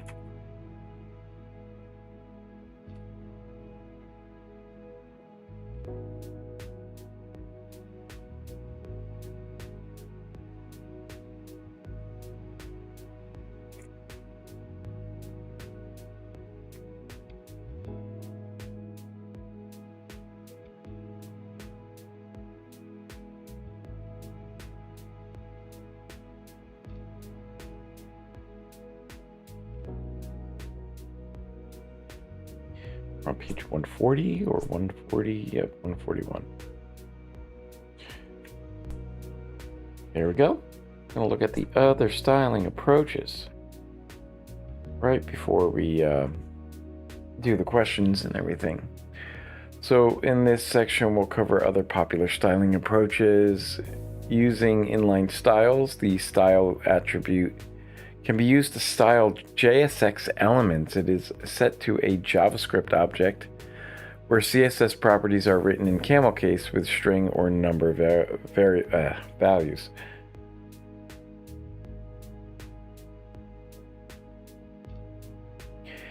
So here's an attribute of the alert container styled using this approach. Obviously, so this is just inline. Whatchamacallit though, but why are we doing this with the double braces? That's interesting.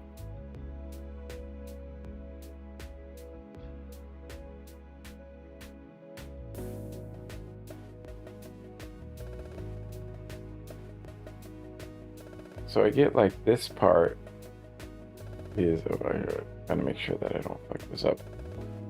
This part is the object, right? This is the kind of the JSON. That is defining the CSS. But we're also having some mixed JavaScript in here with this ternary operator. And so I guess that's where this extra one is, because we actually want to run this as JavaScript. So wow.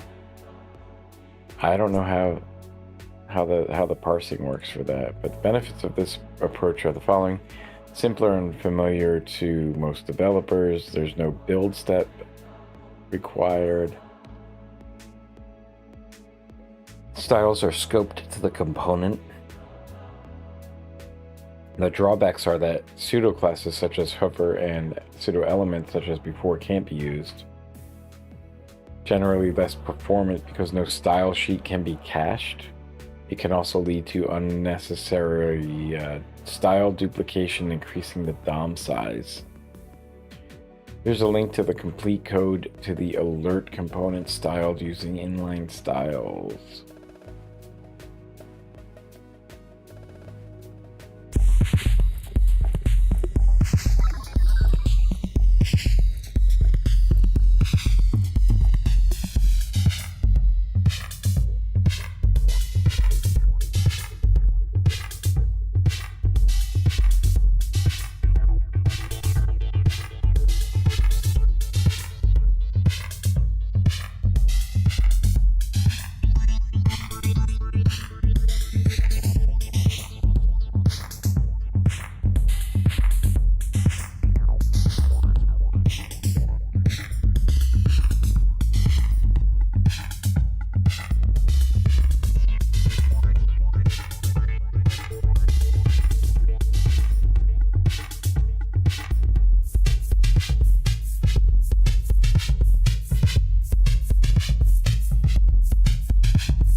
Alrighty. Back to it. Bam. Okay. Using SCSS is what we'll take a look at next. Let me see the code that they had for this, though. The previous thing, it was in the alert.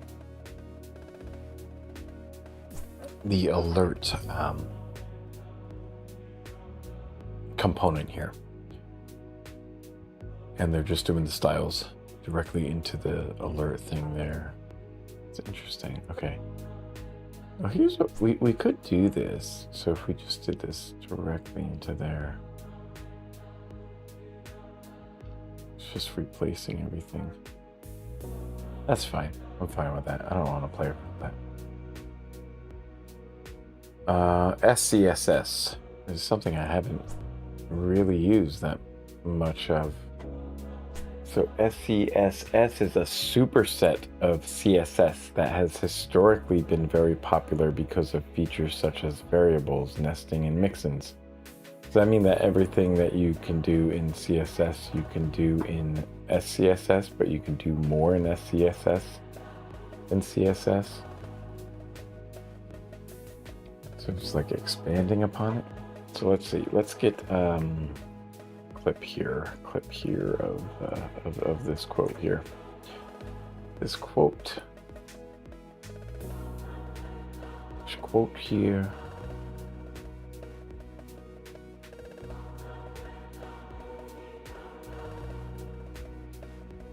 Important.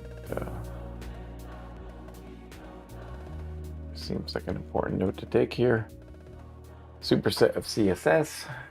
Historically very popular because of features such as variables, nesting, and mixins. However, I don't know what any of those are.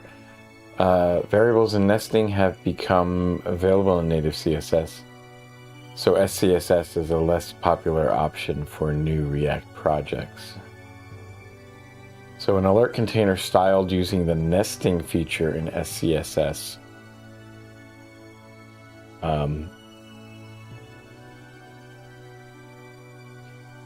container inline flex that, okay. And then so there's like the and warning. So we're inside of this. Let's find the, let's actually find the code here. Sucks. Okay.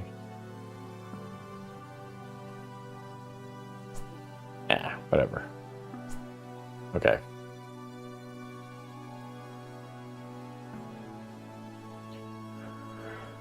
So it's nested in here by calling the and here.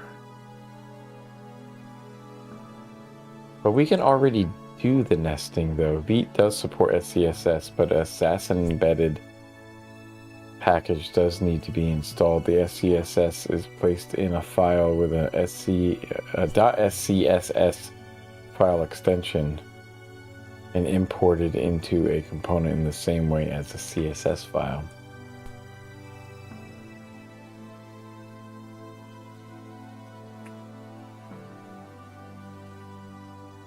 Super SCSS.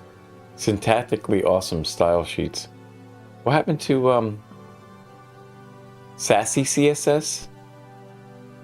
It's called Sassy CSS, is that why? That is sassy. Look at that. Can't wait for cunty CSS. CCSS.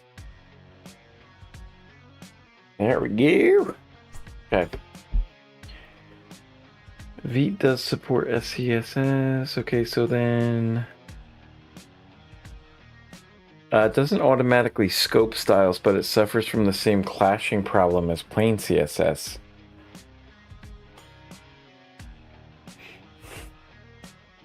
Link to the code for the alert component is there. I don't really want to do that. So Sasslang is the documentation now. Drop that in the chat as well as taking a look over here. Syntactically awesome style sheets. CSS with superpowers.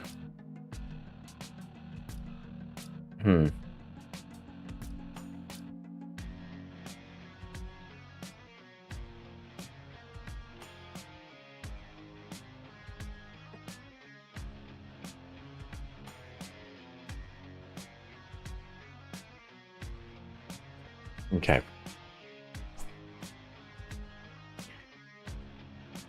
And then using CSS in JavaScript, I think we can cross off using that. I'm just going to cross that off now because I think we're just about done with that section. CSS in JavaScript is a styling technique where the styles are written directly in JSX. It's similar to inline CSS, but build step moves the inline styles from the HTML elements into a style element. The HTML elements then reference the styles used using a scoped CSS class name.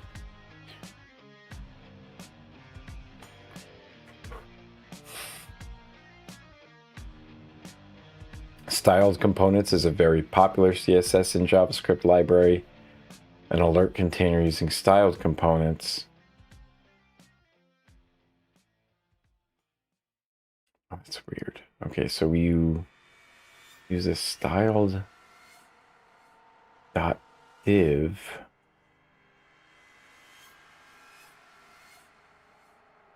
Oh my gosh, this is so bizarre. So you're creating this object called a container. What type is it? It's gonna be, I don't know. This does not look familiar at all. Style.div. What are we doing?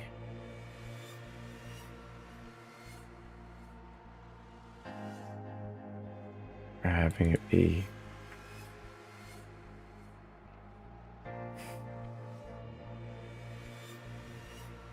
an object of this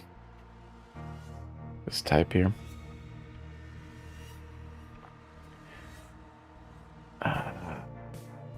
You're passing it a type string. Then I would think this would be like some kind of function, some object invocation or something.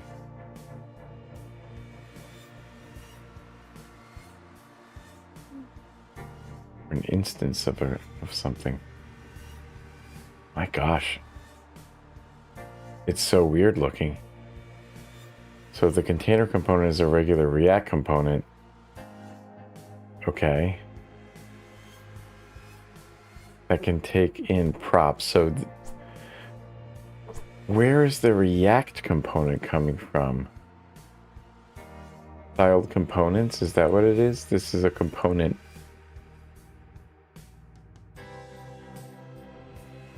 It's just very odd syntax, isn't it? Of this quote after this thing here, you take this string. So this is just a string, this whole thing. And then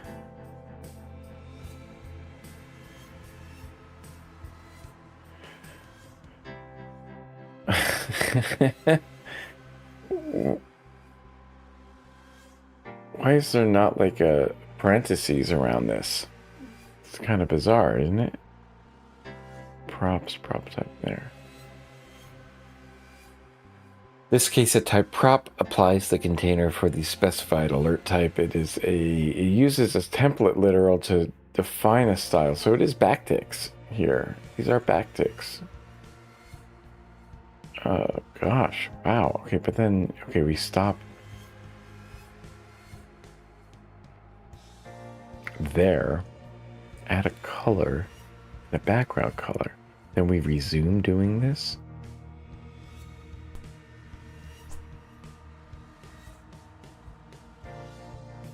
I don't understand this.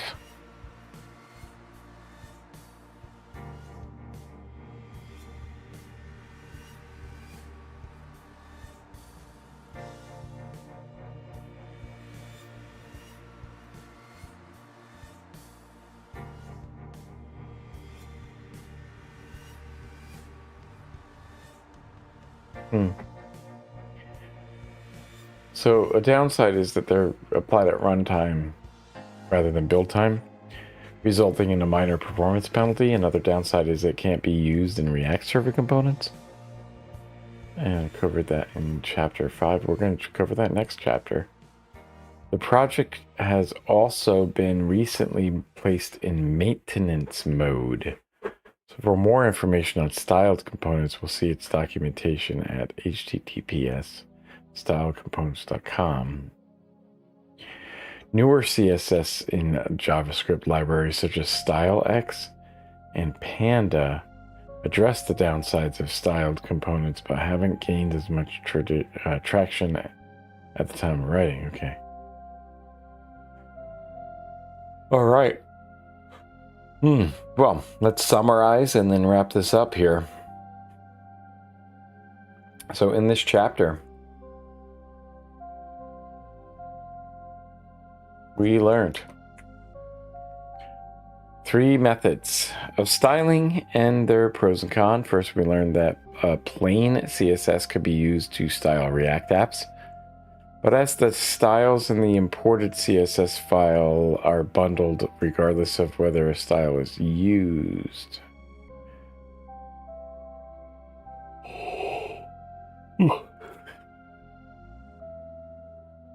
Also, the styles are not scoped to a specific component. We observed the container CSS class names clashing with the app and alert components. So next we learned about CSS modules, which allow us to write plain CSS files imported in a way that scopes styles to the component, allowing it to be used anywhere in the app. We learned that CSS modules is an open source library pre-installed and pre-configured in projects created with Vite.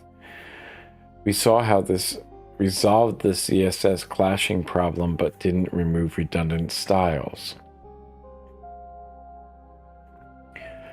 We looked at styling with the popular Tailwind CSS library. We learned that Tailwind provides a set of reusable CSS classes that can be applied to React elements, including a nice default color palette and a 4-pixel spacing scale, both of which can be customized. We learned that only the used Tailwind classes are included in the production build. We touched on a few other styling approaches. Inline CSS is convenient but has performance penalties and doesn't allow pseudo classes or pseudo elements. SCSS and CSS and JS were very popular in the past, so you may use them in existing code bases. Finally, we learned that Vite enables the use of SVG files. SVGs can be imported and referenced as a path in an image element. An important note is that styling does not impact component reusability. Our alert component can still be used in many parts of an app and even in different apps. The next chapter, we'll look at React server components. So let's take a look at the questions here, and we'll create a file for our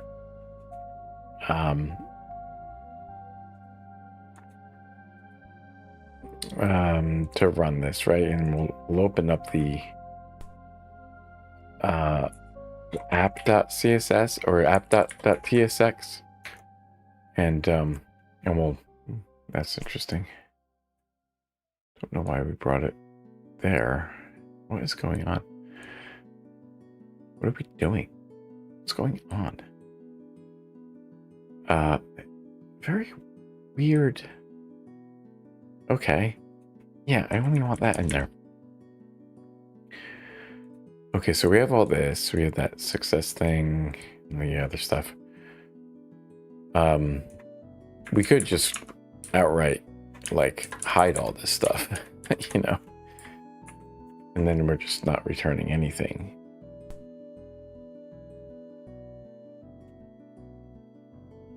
We're just returning a blank div. It's interesting the way that we...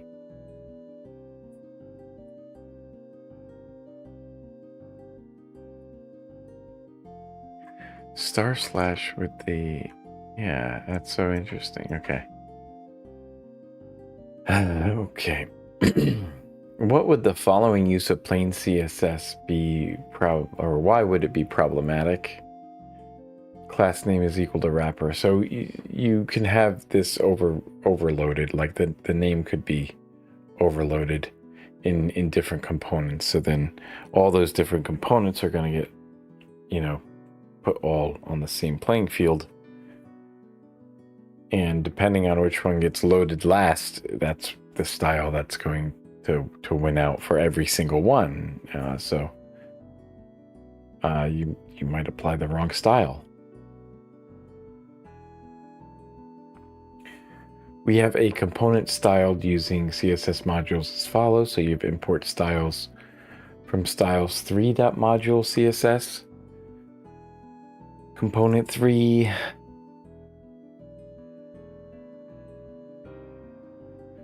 Returning div class name styles wrapper.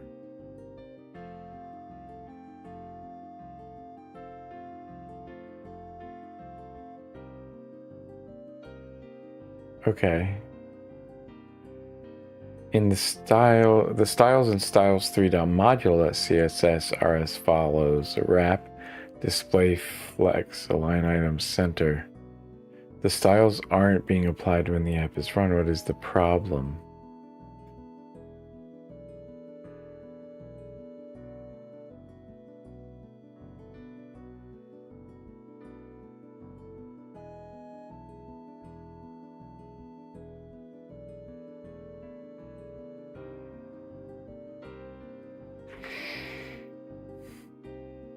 We just did this. Styles wrapper.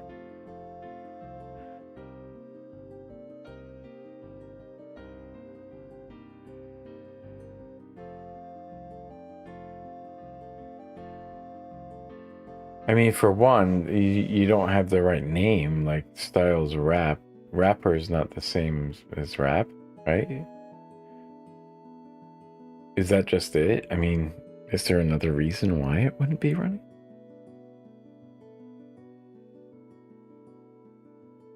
Oh, we are styling a button element using Tailwind. It is currently styled as follows.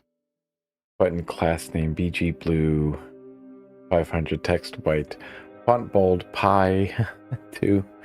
That's padding in the Y direction, so it's in the vertical, the top and the bottom, and then PX being the padding in the X direction, or the horizontal, which would be the left and the right.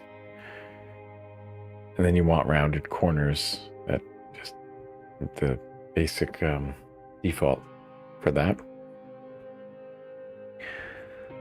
How can we enhance the style by making the button background a 700 shade of blue when the user hovers over it? Ooh, oh my gosh, I'm not sure. Do you use the query things? And you call it hover? I don't know. That'll be revealed to me in a future part here. Import logo from logo.svg, and you're importing the component like that. Well, that's interesting.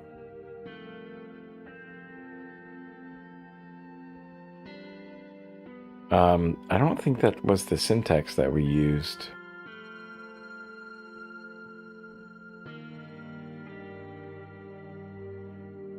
Some component. I mean, you had to like export the component, export the function component.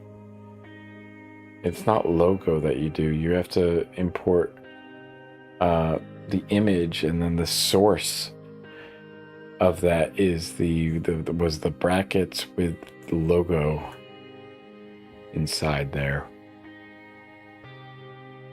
I think that's what we used. Styling a button element using Tailwind has a color prop to determine its color and is styled as follows. Class name by PG text. Fun button.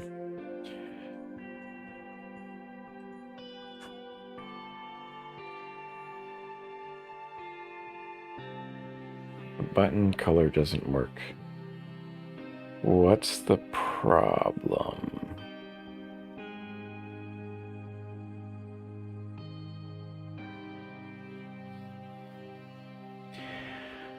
I imagine that the color, you are using string interpolation there, so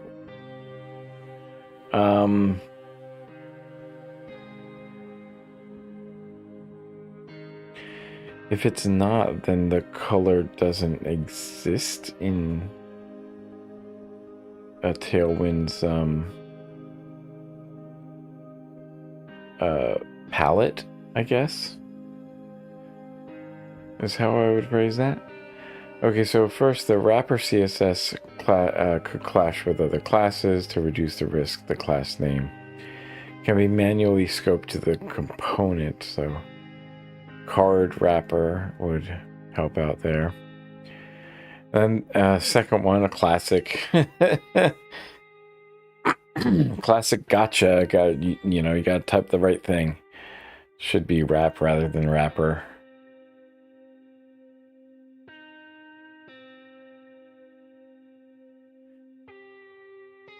Style can be adjusted as follows to include the hover style.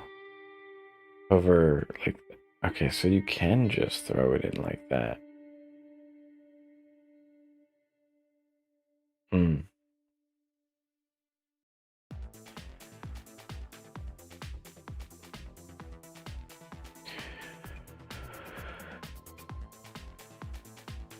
Okay.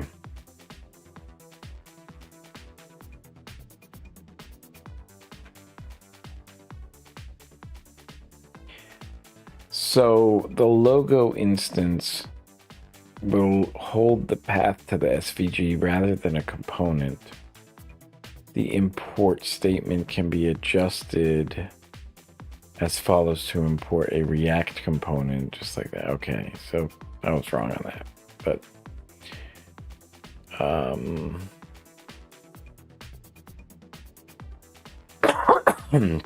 wasn't sure which they wanted. It was either adjust this thing or adjust the import statement.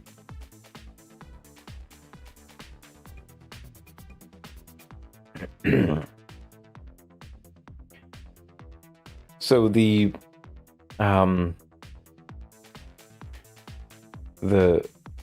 variable invocation there on in that string interpolation is problematic because that gets resolved at runtime because the color variable could change there, and so the Tailwind classes are determined at build time and added to the bundle, meaning the relevant background color classes won't be bundled. It means that the background color style won't be applied to the button.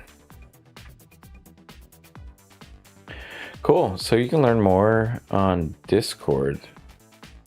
There's a Discord server for the book.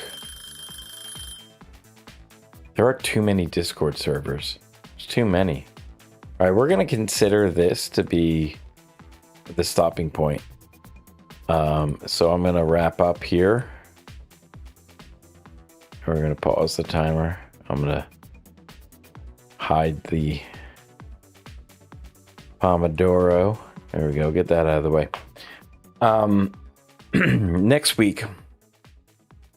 So I'll have to do some planning next week. Or I really need to take a nap, and then I'll come back and do some planning here. Right, so we're done with chapter 4. Congratulations to me and us. We did it. We finished chapter 3 and chapter 4 in this week, so that's pretty productive. We'll see if we can keep up that pace And apparently we're on, yeah, we're on page 168. How does that look on our little board here? We are 38% done with that section, with that book. And I was doing this JavaScript one. I need to get back to doing this JavaScript. I think what I was doing was just reading. I don't know how I was exercising this. What was I doing? Did I have a folder for this? Let's see. Close down our app here. We got to wrap up. So we got to merge here, but first we should just check out head app TSX. We'll check that out and get it back to normal, and everything's clean. So what we'll do is we'll switch to the main branch, and close this down here. Don't save the changes to that.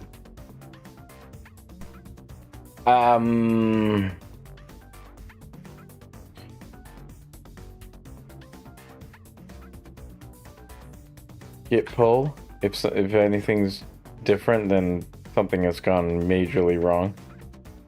I've been hacked. Let's see. We need. Let's take a look at this. Yeah, the status is that yeah, that's there. So we need to merge, and then we're gonna squash the day 6. There we go. Now what we'll do, we'll take a look at the status. We see all these files that we worked on today. We'll commit them, but we're not going to give it a message. We're just going to say git commit, and it says squashed commit of the following. So what we can say here is that we, oh god, no, we have to hit I to insert. I can delete all I want, but I have to hit I to insert. Fucking Vim. Okay. Ooh, I need to change the editor for that. It should be Codium. I should just have it come up in Codium. Maybe I'll work on that right now.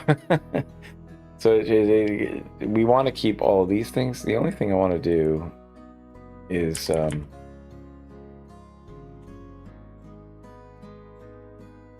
oopsie. No, I want to undo. How do you undo?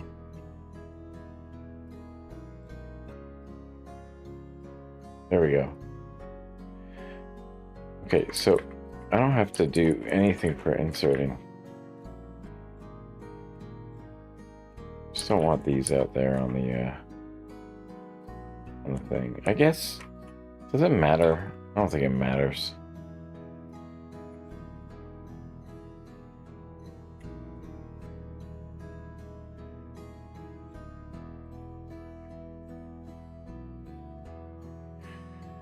Just undo everything. I don't think it matters. Okay. Whatever.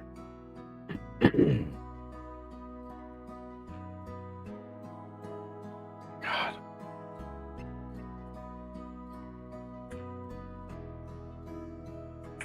My gosh. Okay, wait a minute. What is going on?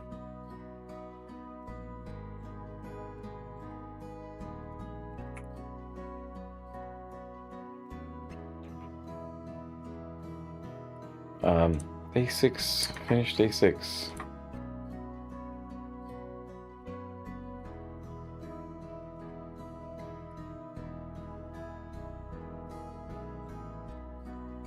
We'll see, finish day 6, squash commits, right there. That sounds good. And we'll escape, right, and we can quit. We could have done that all in the same motion, basically. Let's do a git push origin main.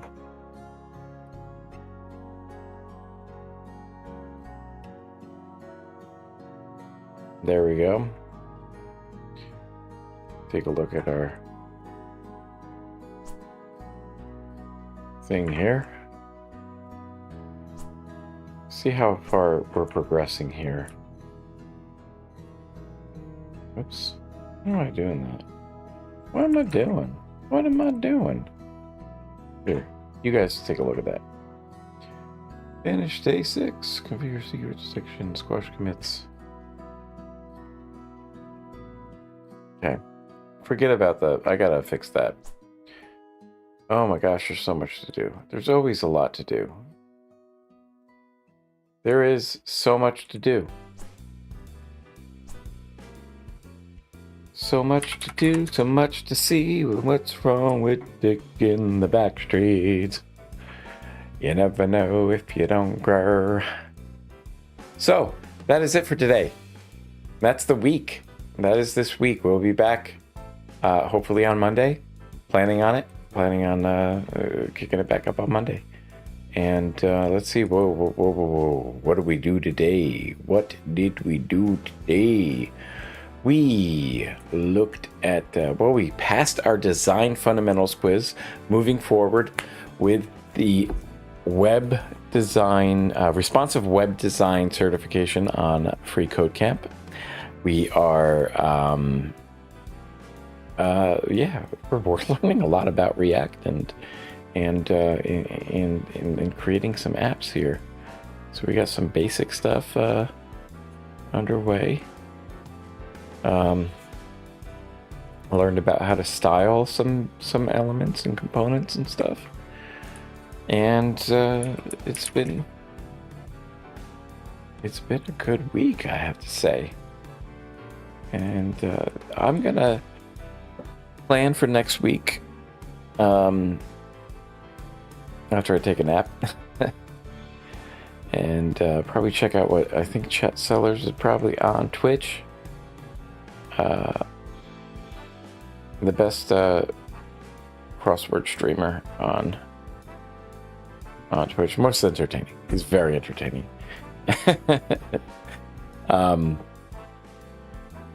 And have a good weekend. So, like I was saying, there's so much to do. There is an amazing amount to do, and we have been, we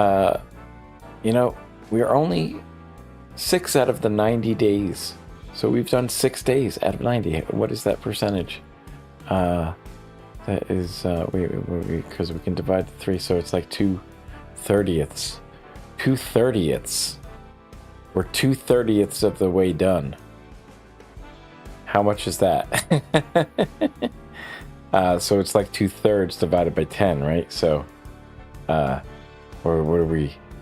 We're at 6.6% done so far with our 90 days.